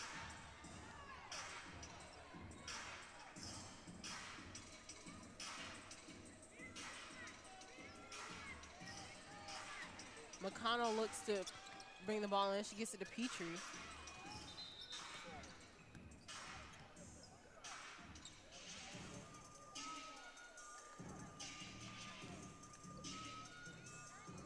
The clock is stopped. 9:27, of course, left to play. Only a second went off the game clock. McConnell with the ball at the top of the key. Onya with the steal for the Crown as she gets her transition basket to go. I'm surprised she didn't dunk it. Right. I mean, she was dunk. there. She was up there. Maybe she's not ready to bring that out yet. I don't know. But no, I love to see what the Charlotte Crown is doing, bringing some pressure. As you can see, they're high hedging the ball defender and getting that steal, and Onya was able to get out in transition and score on that end. Absolutely, and I think just there's a little bit momentum for the Crown right now off that Kelly basket.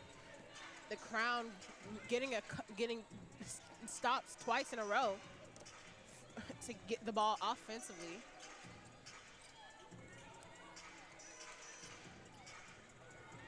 Onya with the pass down to Grissett, who tries to take the turn and shot and draw that foul from Taylor, but Taylor doesn't fall for it. So that's a turnover. Steal basketball. Heading the other way. You know, Destiny, the Steel outscored Charlotte 23-18 in that third quarter. And I mean, what do they need to do? What does the Steel do right here? I mean, this is the third time that this has happened. Right now, they just need to take care of the basketball. As you can see, the Charlotte Crown is just being more aggressive defensively. They're getting out. They're hedging that primary ball defender at the screen there, which are causing them to turn the ball over. So I think they should just take care of the basketball, get somebody into the middle of the floor, maybe make it a tandem. Just come up to the basketball. Everybody's running from her, expecting her to just pick up her ball and make a pass. But when you got two players running at you with their hands in your face, how can she see that, right? Exactly. So that'll be McConnell. It'll be a jump ball, and we'll see McConnell at the center line with Kelly. McConnell gets the tip, but the Crown corral it. Kelly setting up the offense for the Crown. Get a handoff with Roberts. McConnell gets in the passing lane and almost gets the steal. Gets knocked to the floor. It was that Deja Lawrence with the step back crossover on Cochran, excuse me, and gets the basket. And now the Crown have a 9-point lead over the Steel, which was just 3. So a quick 6 points for the Crown to kind of extend this lead again to what we were kind of seeing in that second quarter. What do the Steel need to do to get themselves back into this game? As I mentioned, just take care of the basketball. Right now, as you can see, Deja Kelly with the basket there, Deja Lawrence with the basket. You have Michelle Onya with the basket. 3 back-to-back buckets for the Charlotte Crown, and they're going to run just as the Steel went on their one. Now Charlotte is on their run. Now the Steel has to do a better job on the defensive end to stop that run that the Charlotte Crown is going on right now. Well, we're going to see what the Steel do to stop that run that the Crown are on right now. When we come back, you're watching Savannah Steel basketball on, what did we say? What was the theme for the night? It was Star Wars night. So may the force be with the Steel. We'll see what happens when we come back. Savannah, the Steel are bringing the power of women's professional basketball to Enmarket Arena all season long. From big-time plays to an electric crowd, every game delivers the intensity and excitement basketball fans have been waiting for. Don't miss your chance to be a part of the action with Savannah Steel basketball. Get your single game tickets now at steelupshot.com. Savannah, hockey season will be here before you know it. The hits, the goals, the noise inside Enmarket Arena. Your Savannah Ghost Pirates return this fall, bringing loud crowds, big moments, and nonstop action on the ice. So call the crew, pick your seats, and get ready for another season of hockey in Savannah. For more information, visit GhostPiratesHockey.com. Trying to decide what to do with your future? Consider the Georgia Air National Guard. Sergeant Runk and Sergeant Whitehead are here to tell us about the Georgia Air National Guard. So what we are a small component of the grander scheme of the United States Air Force, but specifically within the state of Georgia. We offer a ton of benefits. We offer a ton of career fields, but really we're just a small aspect of what the Air Force offers and the DoD offers across the entirety of the force. So you can be in the Air National Guard and still be a civilian? We have tons of benefits, like our educational benefits, that allow you to still be a full-time student and not sacrifice any of that time away, but also still get to take advantage of all the career fields that we have in the Air Force. For anyone who might be interested in joining the Air National Guard, how can they get a hold of you? Look us up online, Georgia Air National Guard Recruiting, and you'll find your local recruiter. You can also give a call to myself directly at 912-308-6426. Both myself and Sergeant Whitehead can kind of guide you to where you should fit best.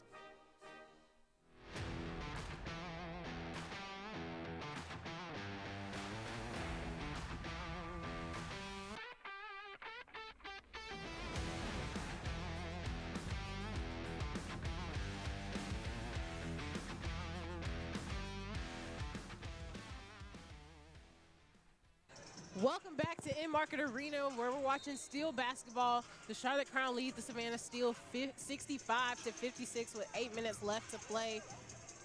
And I mean, the Crown right now are on a 6-0 run to just keep the Steel at bay.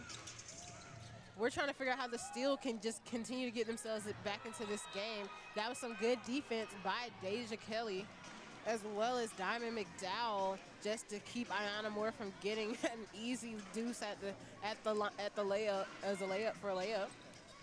It'll be Steel basketball to inbound. Q Morrison gets it into Ayanna Moore, who sidesteps McDowell for the mid-range shot to stop the bleeding for the Steel and stop that Crown run, 65-58. Jasmine Roberts with a just nice run in the middle of the floor. A nice pass by Grissett to her. Can't get her layup to go, but Crown get the rebound. Kelly takes the mid-range jumper and couldn't get it to fall. It'll be Steel basketball heading the other way. We're seeing Harmony Turner come in for Q Morrison. Turner brings some speed, but also just high IQ. And I mean, we didn't even talk about how Harmony Turner and Deja Kelly both were playing for the Aces in that preseason at training camp last WNBA season. And now they're both playing. They're playing each other right now. I mean, and they have just been very good for both their teams. Talk to me a little bit about that, Alexis. I mean, Harmony Turner, she's mentioned just her path to the WNBA. Her biggest dream was to get drafted, which she did, as you mentioned, to the Las Vegas Aces. And it's so crazy that she mentioned this in an article I was reading. She interned with the Spurs at the time that Becky Hammon was coaching for the Spurs, and then she won the Becky Hammon Award and then got drafted by Becky Hammon. So Becky already knew what she was doing. But everything works out how it's supposed to. But nonetheless, neither Deja Kelly nor Harmony Turner was able to get a roster spot for the W. But that's why we mentioned before, Destiny, the UPSHOT League is an opportunity league to where these players can get the opportunity to showcase their talent, still play the game that we all know and love, and possibly still get an opportunity to play in the W at the same time. So, and at the same time, too, they don't have to play overseas. They can play domestically. They can play in the States to where all their friends and family can watch them play, and also still get seen by those scouts and those those front office GMs as well. Absolutely. Ayanna Moore makes both free throws. The Steel get a steal. Ayanna Moore violation Petrie. Petrie passes it out to Moore at the three, who can't get her shot to fall, but Cochran grabs the rebound, goes back up and can't get it to fall. The crowd get the rebound, and then just a foul by the Steel trying to get the ball back. You can see the frustration from Cochran, knowing that that was an easy bunny that she could have completed. Absolutely. To make this a one-possession ball game. And like you just mentioned, the way she's been playing this whole night, honestly, she hasn't been able to be stopped. And she just hasn't played like can't nobody stop her yet. And so it'll be interesting just to see what she does with the last 6 minutes left. As the Crown got 3 second chance opportunities right there and couldn't get none of them to go into the basket. And Steel finally corralled the rebound. by Petrie and are on their side of the floor finally. Petrie picks up her dribble, gets it over to Turner, who was looking to get the ball into Cochran. Finally does. Cochran making her move on Grissett. Grissett with some good D. As they get the basketball, turn it over. Harney Turner with a drive to the basket and gets hers to fall. She yells and one because she thought there should have been a foul there. Just a really good heads-up play by Savannah Steel. Now they're within 3 points in this ball game. We talked about that late game execution for the Steel. Can they get over this trend of not being able to execute late game? Finally, with the steal, Ayana Moore falls on the basketball. They're going to call a jump ball between Moore and Richardson. Richardson tried to snatch it quick before the referees called it. But because she felt like Moore didn't have sole possession of the ball right there.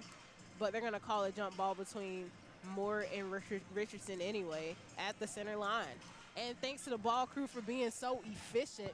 I mean, he was down there cleaning up, wiping up the sweat off the floor while the players were still standing around him and the referees trying to discuss who was going to be doing the jump ball.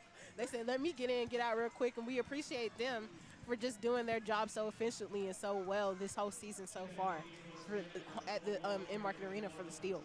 Shout out to the ball.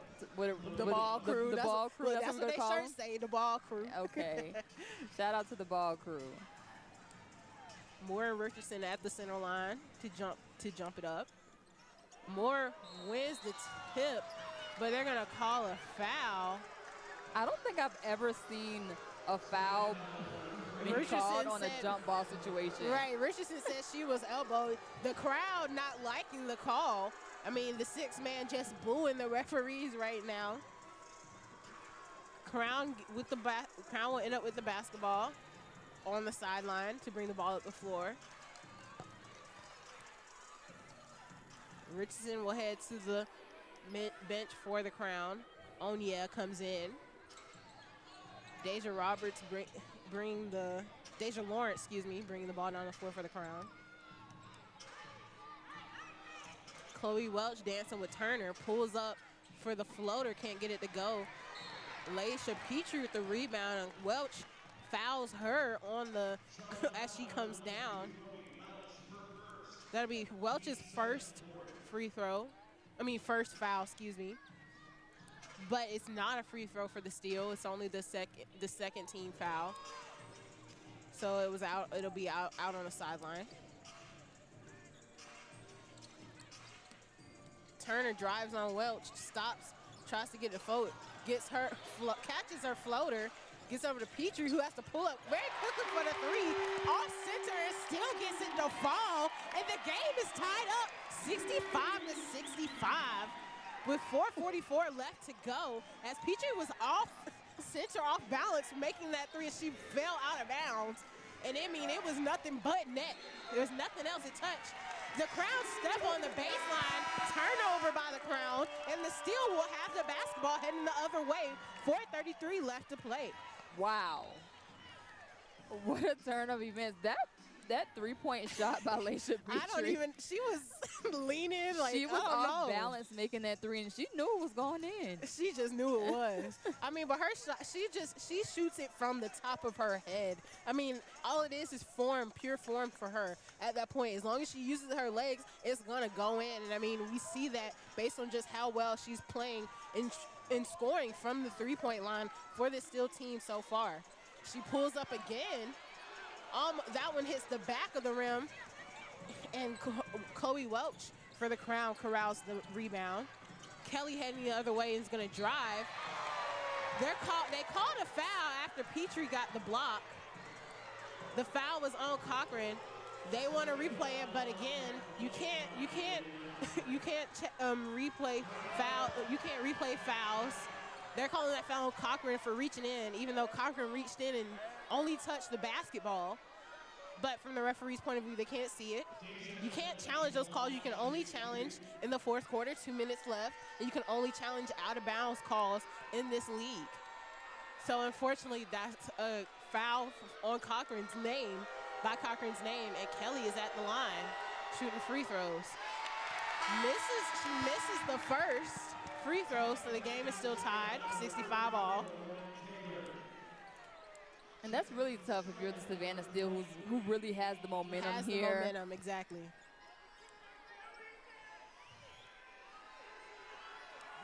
Six-man trying to do their job, making it tough, making some noise. Kelly misses the second. Petrie gets the rebound, and the Steel are heading the other way. Turner commanding the floor at the point guard position. Ariel Cologne cutting baseline. Ayana Moore drives on Welch. Can't get it to go, but draws the foul. That'll be her second foul. And Ayana Moore should be at the line shooting free throws for the Steel. You know, Destiny, there's been a total of 9 lead changes in 9 times tied between this game. This has been a really good game between Charlotte Crown and Savannah Steel, who've just been really good. I mean, defensively and offensively, they've been playing to their strengths. Here in the second half, I wouldn't say they're probably the same about in the first half, but right now they're really finding their rhythm. And it's really working for the Steel, who's cut this deficit, and now they're on top 66-65. Right, Ayana Moore makes her first free throw and rewards herself after the nice drive that she just took.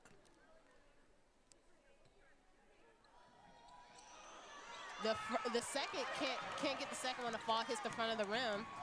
Taylor grabs the rebound, and Cologne drives.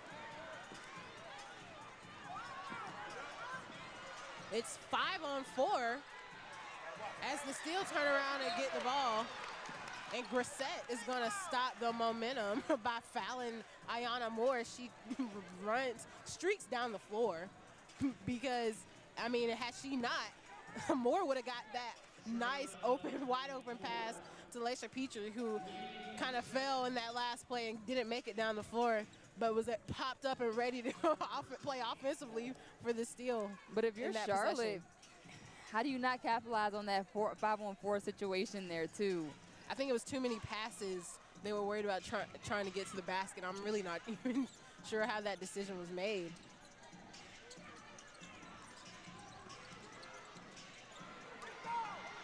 .11 on the shot clock. Petrie, with the shot, can't get it to fall, and fouls Onya on the rebound.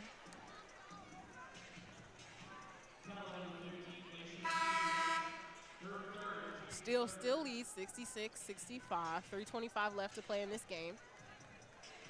There's just been a lot of chaos, if you will, within this last 2 minutes of the ball game. A lot of fouls happening, a lot of turnovers, a lot of chaos is what I'll call it. A lot of momentum changes and shifters as well, which adds to the chaos, and we don't know who's on top really, who has the momentum necessarily. The Crown have the basketball now. Kelly bringing up the floor. Some tight defense by Ayana Moore. Kelly moving her hand out the way. Ebony Walker gets the layup to go. Crown now on top 67-66. Harmony Turner on the drive. The up and under jelly by Turner. She can't get it to go. Crown corral the rebound.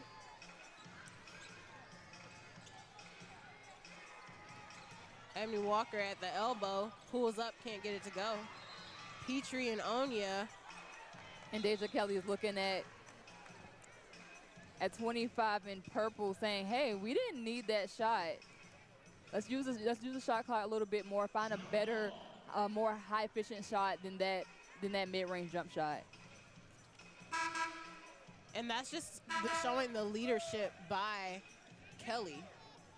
It'll be Onya and Petrie jumping the ball up. Olivia Cochran and Megan McConnell subbing in for Lauren Taylor and Ariel Cologne.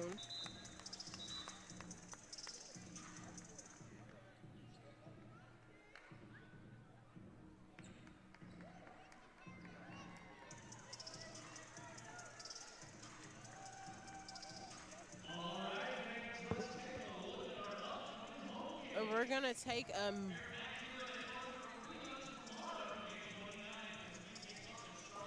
break as the referees kind of discuss, and we take this media timeout. You're watching Savannah Steel basketball for the UPSHOT League. We'll be right back. Savannah, hockey season will be here before you know it. The hits, the goals, the noise inside Enmarken Arena.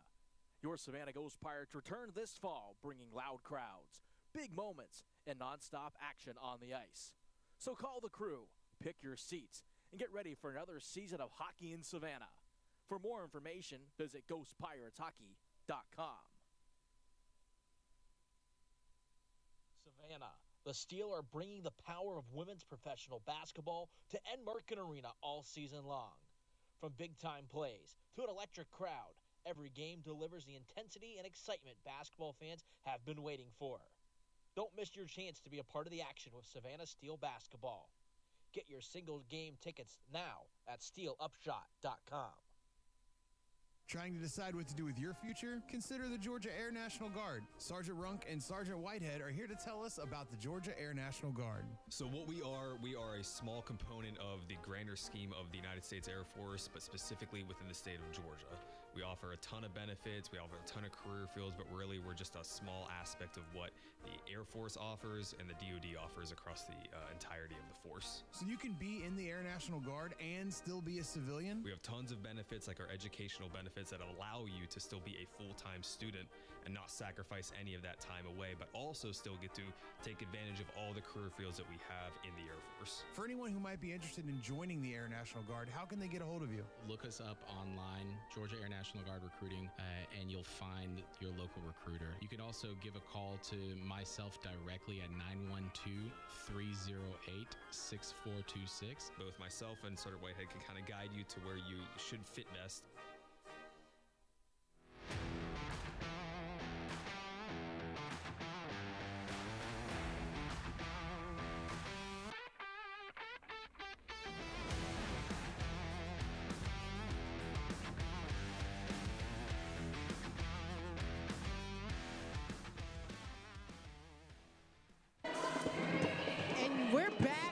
Savannah Steel basketball in Market Arena, where the Charlotte Crown lead the Savannah Steel 67-66.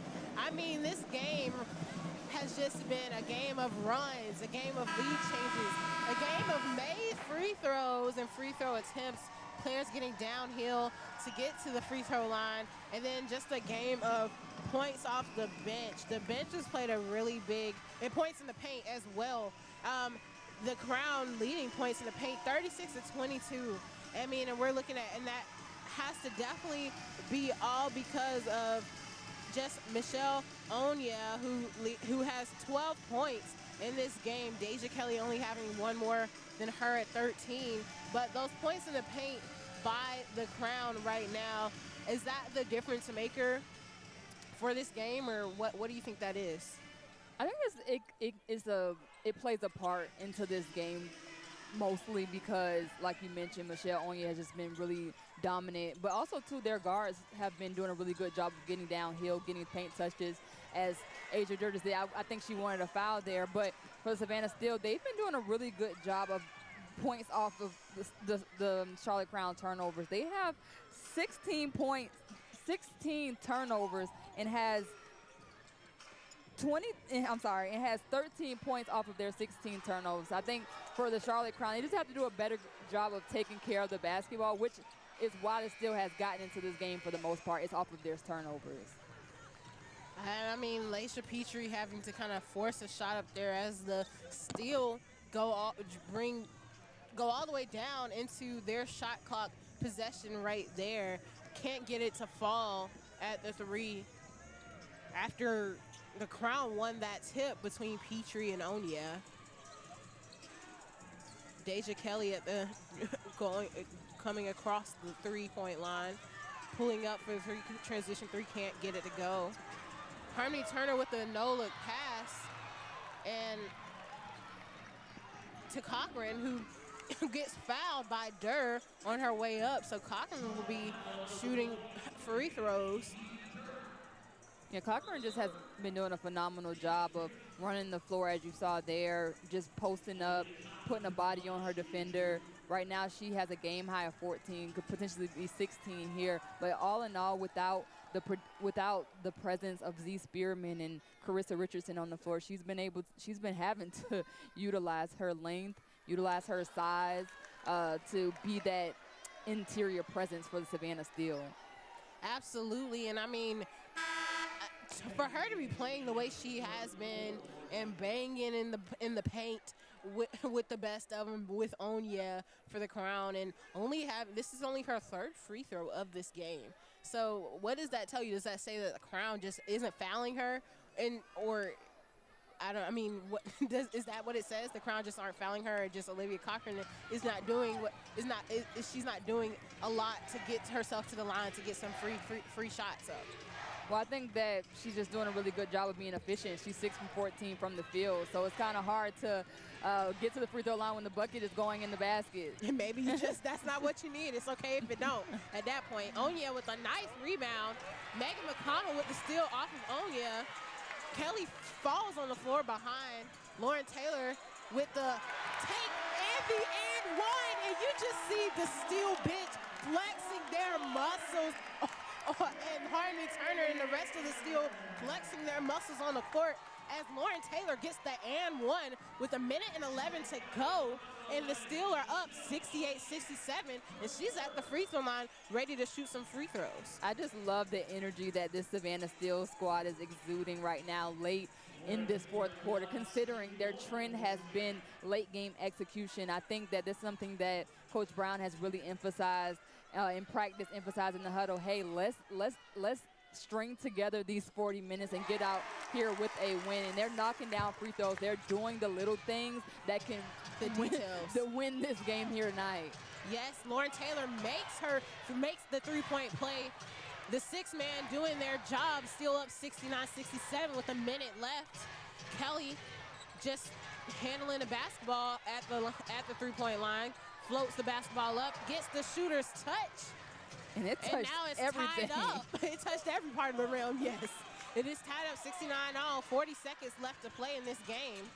Megan McConnell with the basketball, gets it over to Turner, who throws the ball away, straight into Chloe Welch's hands, trying to get the ball on the inside. Turner and Kelly playing some good basketball, right? Isolation. Harmony Turner playing defense. Hands up. Gets the pass into Onya. And that's a blocking foul by Lauren Taylor, only because you have to allow the cutter to get to her spot. She has to have some steps, and she has to be able to see it in order to try to avoid it. If there's no attempt to avoid it, then that's an offensive foul. If she can't avoid it because she didn't see it coming, that's a blocking foul. So, well, I just think that she just didn't give her time to land. Right, exactly. Which is what resulted to a blocking foul. Taylor slides over kind of late. And both players are up right now.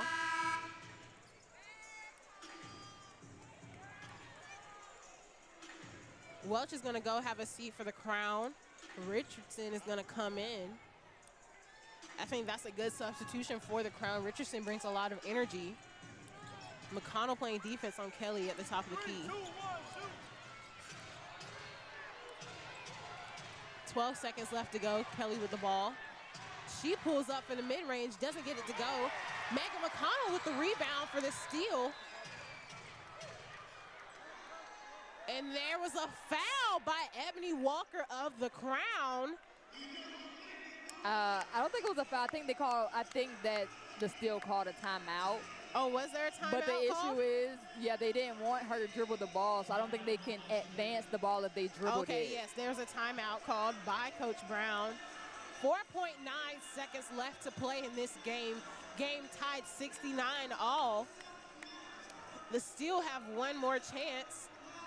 Coach Stafford Odom was like, hold on, wait a minute. How can she call a timeout like that? Well, they had possession of the basketball. Megan McConnell had sole possession of the basketball. She was dribbling it out. So, I mean. Yeah, she didn't. That was Harmony, a good call. Good Harmony Turner coaching move by Coach Brown. Yeah, Megan McConnell, and don't dribble the basketball because now with 4.9 seconds, they have to go the length of the floor when they could have just came to the second. Yeah, exactly. Got to the front court. Exactly. So that was the only thing. Which, I mean, you only need 4 seconds to get down the floor. That's on average how long it takes to get down a basketball court without, when you're just driving, no one's touching you. Yeah, and you got an open lane, but that's not going to be the case here, of course. Yeah, I'd imagine Charlotte presses a little bit to not allow Savannah Steel to be comfortable going up the length of the floor. So Coach Ross is trying to see where the ball's going to be taken in, and the referees are trying to explain that the ball, she still has to go the length of the floor because she did dribble the basketball. So the Steel will have the basketball, but it'll be taken out on the Crown sideline. So they still have to get it across half court to even get it in possession of their side of the court. With 4.9 left to play, 69 all. No teams have any fouls to give. Everybody's at 5 fouls, so any foul after this will be shooting. So maybe that's what the Steel will do, right? They'll get the ball to the best free throw shooter on the floor right now, which, looking at it, it could be Turner, Cochran is 3 for 4 on the night so far. But do you get the ball into her all the way down at the basket for her to try to get the and-one play? You got, for the Steel, there's Olivia Cochran, Harmony Turner, Megan McConnell, Ayanna Moore, and Lauren Taylor on the floor for the Steel. The Crown have Ebony Walker, Deja Kelly, as you can Reagan see, Richardson. Yeah, Coach Trish Stafford Odom say, hey, don't foul. There's no reason to foul. They don't have any fouls to give. Yeah, to send them to the free throw line. Exactly. Ebony Walker, Deja Kelly, Chloe Welch, Michelle Onya, and Reagan Richardson in for the Crown.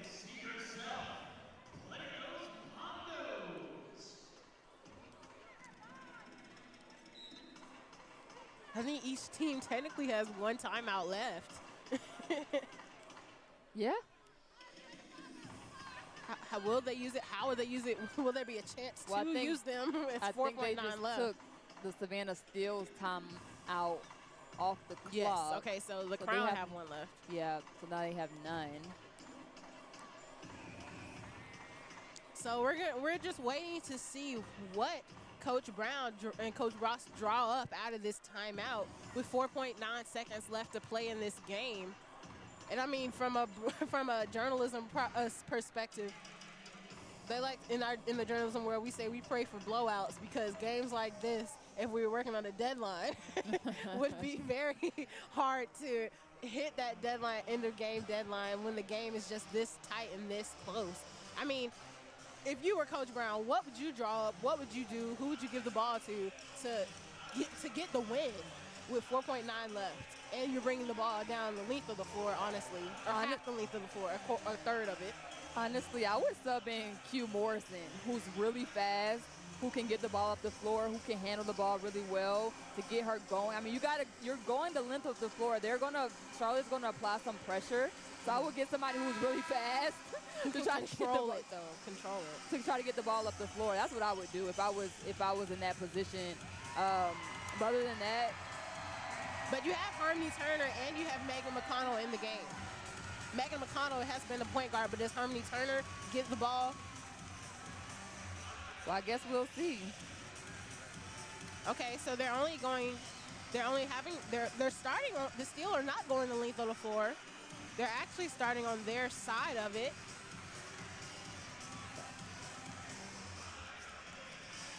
We think the ball should be. Megan McConnell did get that rebound and have 2 dribbles before that timeout was called. I think that's what they're discussing right now. Right. So that was the discussion at first, and then the coaches were told no, they'll be going a third of the floor. And then now the ball is being discussed, and the ball will be taken out on the Steel side. So they're getting the ball on their half of the floor. Well, then that changes things. Right. Exactly. You have still Lauren Taylor, Olivia Cochran. They're definitely going to go. Well, I mean, maybe we're going to see a down screen by Lauren Taylor for Cochran to come up and get the ball at the elbow. Taylor to post up Ebony Walker, because Onya will probably switch onto Cochran. They're going to get something going to Cochran, Cochran for sure. sending Megan McConnell, the pass to Megan McConnell, driving to the basket. Olivia Cochran, can't get it to go. But she had the wide open layup. Goes up, McConnell drives to the basket, tries to get a reverse layup, can't get it to go. Stays up in the air, doesn't hit anything. Olivia Cochran comes in and gets the ball out of the air. While in the air, still tries to shoot the layup as the clock is winding down. Misses it, tries to do it again and get it back, but as she gets the ball back for the second chance layup, the clock goes out. So this game is going into overtime. So when we go into overtime, there's 5 minutes on the clock. Each team does get a timeout. It's tied up still 69-69. And, I mean, of course, the fouls transfer over and everything like that. So do you send out your starting five for both teams now at this point? Do you keep the teams, the five you have in who have had the momentum in this game? Like, what do you do? Well, right now, if I'm Olivia Cochran, We're like speechless right now. I don't even know what to say. No, if I'm Olivia Cochran, I'm really frustrated with myself, considering she's been so good this entire game, and to miss that last second shot to win the ball game, I would be very frustrated if I was her. But going into overtime, I look to see. I mean, I think they'll come back right out with the players that were still on the floor. If I'm both teams. Absolutely. So I mean, this game has been golden. I don't know if y'all can hear the music that's playing. This game has been golden for the Charlotte Crown and the Savannah Steel. And I mean, just the amount of grit that both teams have shown. I mean, and the Steel are not new to it. They used to it. The Crown showing up and really keep making this a game. 5 minutes left. We're going to jump it up at center court. The Steelers still discussing. Everybody in the crowd is swagging and surfing. I mean, this game itself has just been, I mean, nothing short of amazing. Just the way both teams are playing. It's been, I don't even know what else to say. It's been 15 lead changes, 11 now, times tied between these two teams. Going into this one, I didn't expect this to be this game so close, considering Z Spearman has been out for the Steel, but they've responded. The Steel have responded, and they're sending this game into overtime, and I look forward to see who comes out with the W in this one, because it's hard fought. This has been a hard fought game between both of these two squads. Absolutely hard fought is the best way to put it. Both sides have just had so much energy, momentum, and that's what this game is all about. This league is all about. As they jumped up the ball, Onya got the tip, but it landed in Peachtree's hands. Ayana Moore drove to the basket, got the foul, so she'll be shooting too. And Coach Trisha Stafford Odom does not agree with that foul She's call. beside herself right now. I mean, you've seen a lot of these throughout the course of this game, a lot of foul calls that make you scratch your head a little bit, and that might have been one of them. Right, it was a late whistle. Nevertheless, Ayana Moore at the line. Moore makes the first. And she's been 5 for 6 from the line, now 6 for 7. Yeah, she's been extremely aggressive here throughout the course of this game.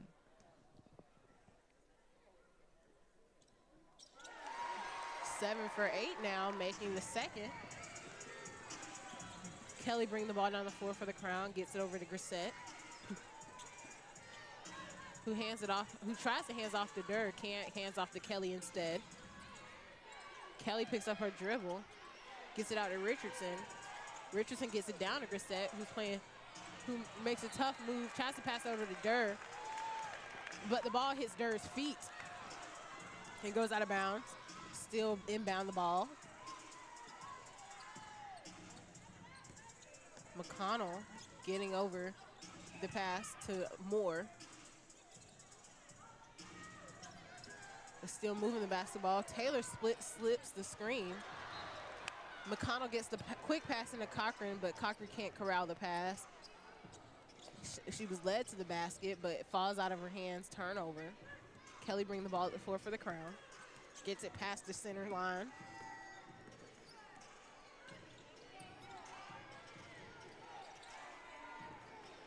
Kelly gets it over to Reagan Richardson, who is at the top of the key. He check on Moore and holds up the three as she makes it. She's 2 for 2 on the night. That's what you want to see from Reagan Richardson. Like I said, she picked up 3 quick fouls against Greensboro in that last game. So it's good to see her get going here in this one against Savannah Steel. I mean, she makes that 3. Deja Kelly with some tight defense on Laisha Petrie gets the steal. Petrie gets the foul on Kelly. Deja wants to clear lane foul to get 2 points. Easy 2 points. She's saying it was a clear path foul. I don't know how clear her path was. She did get the turnover, but I mean, everybody was still going the other way. So she got past Petrie. She still would have had to get past 4 other Steel players as well as her own teammates.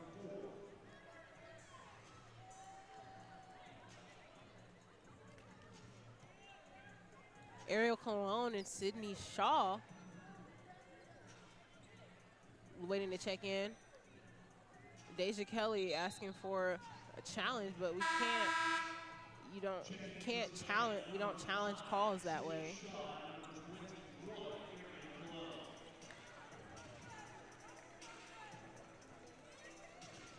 Shaw and Cologne come in for Petrie and Cochran. They're just going to call it a standard foul. So we have McConnell, Cologne, Shaw, Taylor, and Moore in for the steal. Richardson, Grissett. Richardson with the drive to the lane and gets it. Onya, Durr, and Kelly in for the Crown. Ayana Moore with the drive. That's a foul. She drives into Onya, gets the foul. Onya asking why she got that foul called, but I mean, she didn't go straight up. It was still a little bit of body into Moore as Moore went up for that layup drive. So Moore will be back at the line shooting another set of free throws after being 7 for 8 on the night so far.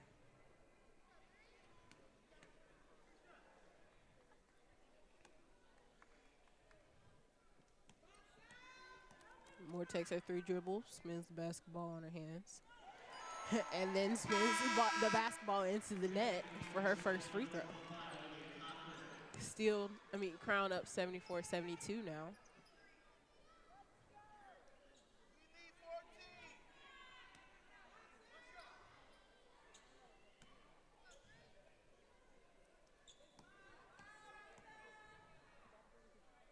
Moore doing her routine, gets the second one to go. Now 9 for 10 on the night. A 90% free throw shooting night from Ayana Moore. And has really been able to help her keep her team in this game by really forcing herself to get down here and rewarding herself with those free throw points. Kelly passes it over to Grissett. Grissett hands off to Richardson, who's been heat checking the past few minutes. Durr drives, can't get it to go. McConnell corrals that block. Just a really frustrating night for AD Durr. She hasn't been really able to get going here. Lauren Taylor for the 3, and she holds her form. And looking very, very much like she's on Love and Basketball, holding her form for the rest of the night. Another lead change. 16 lead changes here in this game. Wow. Both of these two teams trying to earn their second win of the season. That was good offense by the Crown, but better defense as Lauren Taylor gets the block. 6-man just rocking the arena right now. Ayana Moore with the drive, can't get it to go. Grissett tried to save it after almost a turnover. Olivia Cochran with the fadeaway jumper as the shot clock was coming down, couldn't get it to go.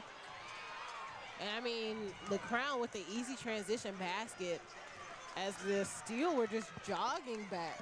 Like that was not, they haven't done that all night. Well, I will say, I mean, they added an extra 5 minutes on the clock. I think both of these teams are a little winded. Right, definitely a little fatigued. McConnell asking for the Cochran. Lauren Taylor again, and she makes a second three, back-to-back threes to put the Steel up 79-76 with a minute and 10 seconds left to play.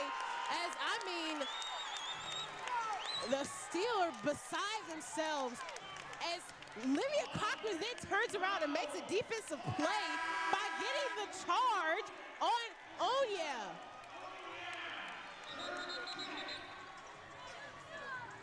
That is Onya's 5th foul.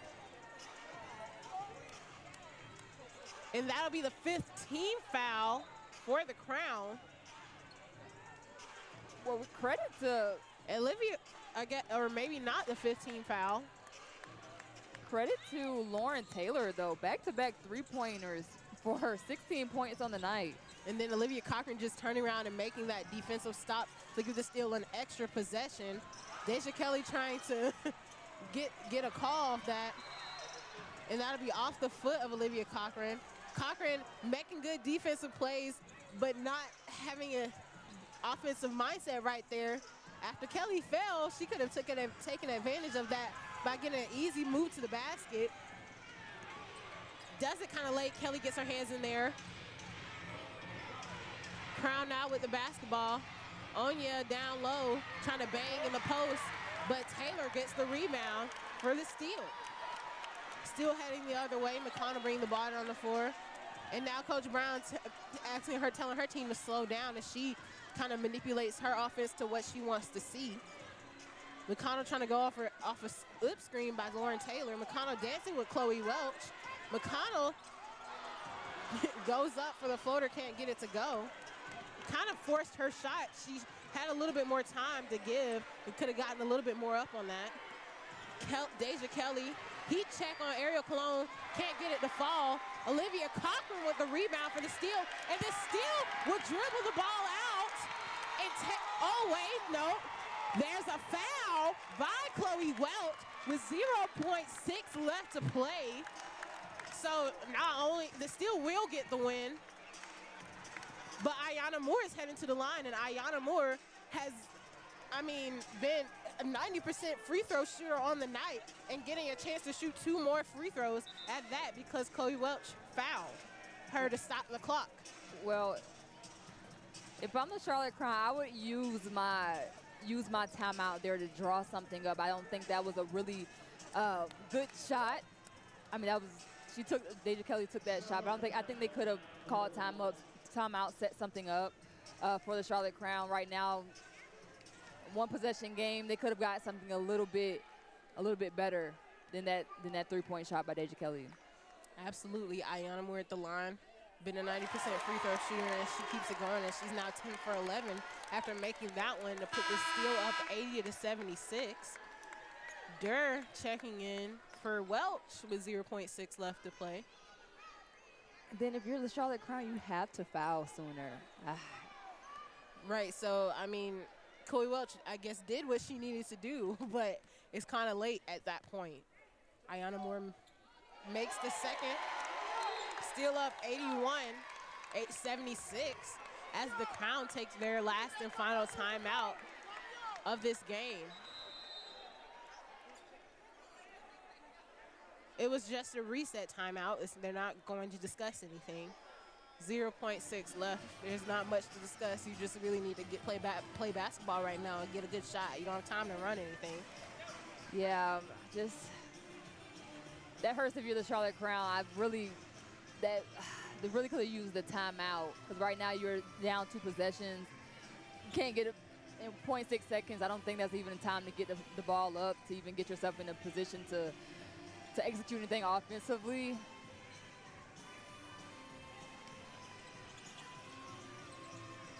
Crown looking to get on dirt. Puts up the shot. It doesn't go.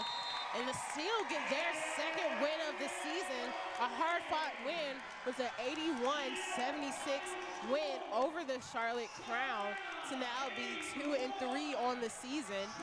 And I mean, let's recap that real quickly. What was that overtime like, and what just kind of solidified this win for the Steel, Alexis? I mean, down the stretch, free throws, Ayanna Moore knocking down shots. They were able to get some crucial turnovers. Olivia Cochran was able to come up big. I mean, when you talk about Savannah Steel's team, who has had a trend of not being able to capitalize on late game opportunities, and them doing that tonight, they stopped the curse. That's what I want to say. The trend that they had, they stopped the curse, and they were able to execute late game, and that they did. Hats off to the Savannah Steel, because this is a really good Charlotte Crown team, even without their heart and soul, and these Spearmen. I think Olivia Cochran, I think Lauren Taylor did a really good job of stepping up and bringing that offensive and defensive presence for the Savannah Steel. Now 2-3. Now we do this again tomorrow, and we can see how the Charlotte Crown adjusts. That's what's so good about this UPSHOT League. You play the same team a number of times, and you get to learn your squad. You get to learn the other squads, and to make a good scouting report on them. And now I look to see Coach Stafford Odom and the Charlotte Crown team adjust for the game tomorrow. So, speaking of tomorrow, quickly, what are just some keys that you feel like the Crown are going to have to do to come out and change just the outcome of the game from tonight's game? Well, I'm looking at it now. They have to be able to take care of the basketball. 20 turnovers. You can't win a basketball game with 20 turnovers. They did a really good job on the boards. 50 rebounds to the Steel's 49. But other than that, I think the turnovers. They were able to get 20 points off of their 20 turnovers, and I think that was the difference. And as you mentioned too, Destiny, the free throw category, they were 21 for 25 from the charity stripe. That's a really good job by Savannah Steel. 84% in a win, a big-time win for the Savannah Steel squad, 81-76. Hats off to the Steel. They did a really good job down the stretch. Well, that they did. They did a really awesome job down the stretch, as you mentioned. And the Steel will just look to keep this momentum rolling when they back it up, to try to back it up tomorrow night, right back here on the hardwood. And I just want to thank our entire cast, broadcast crew, and our producer and our producers for just being here and getting this done. Thank you, Alexis, for joining me. And like we mentioned, we're expecting to see everybody tune in back tomorrow, as it is daddy and daughter night. So at halftime, we'll be seeing a little daddy-daughter dance on the court. We just want to say thank you to everyone. Thank you for the six-man, as Coach Brown likes to call it, the crowd, the Savannah Steel community, for coming out and showing up in this game. When the six-man shows up, the Steel show up. And, I mean, our hands are up. We're winners for the night. Let's see if they can back it up tomorrow night. So, again, I'm Destiny Hartwell and Alexis, and we're in Alexis Pierce, as we're saying good night, and we'll see you tomorrow night for the game 2 of this 3-game series. You're watching Savannah Steel basketball for the UPSHOT League. The Steel win it. Good night, everyone.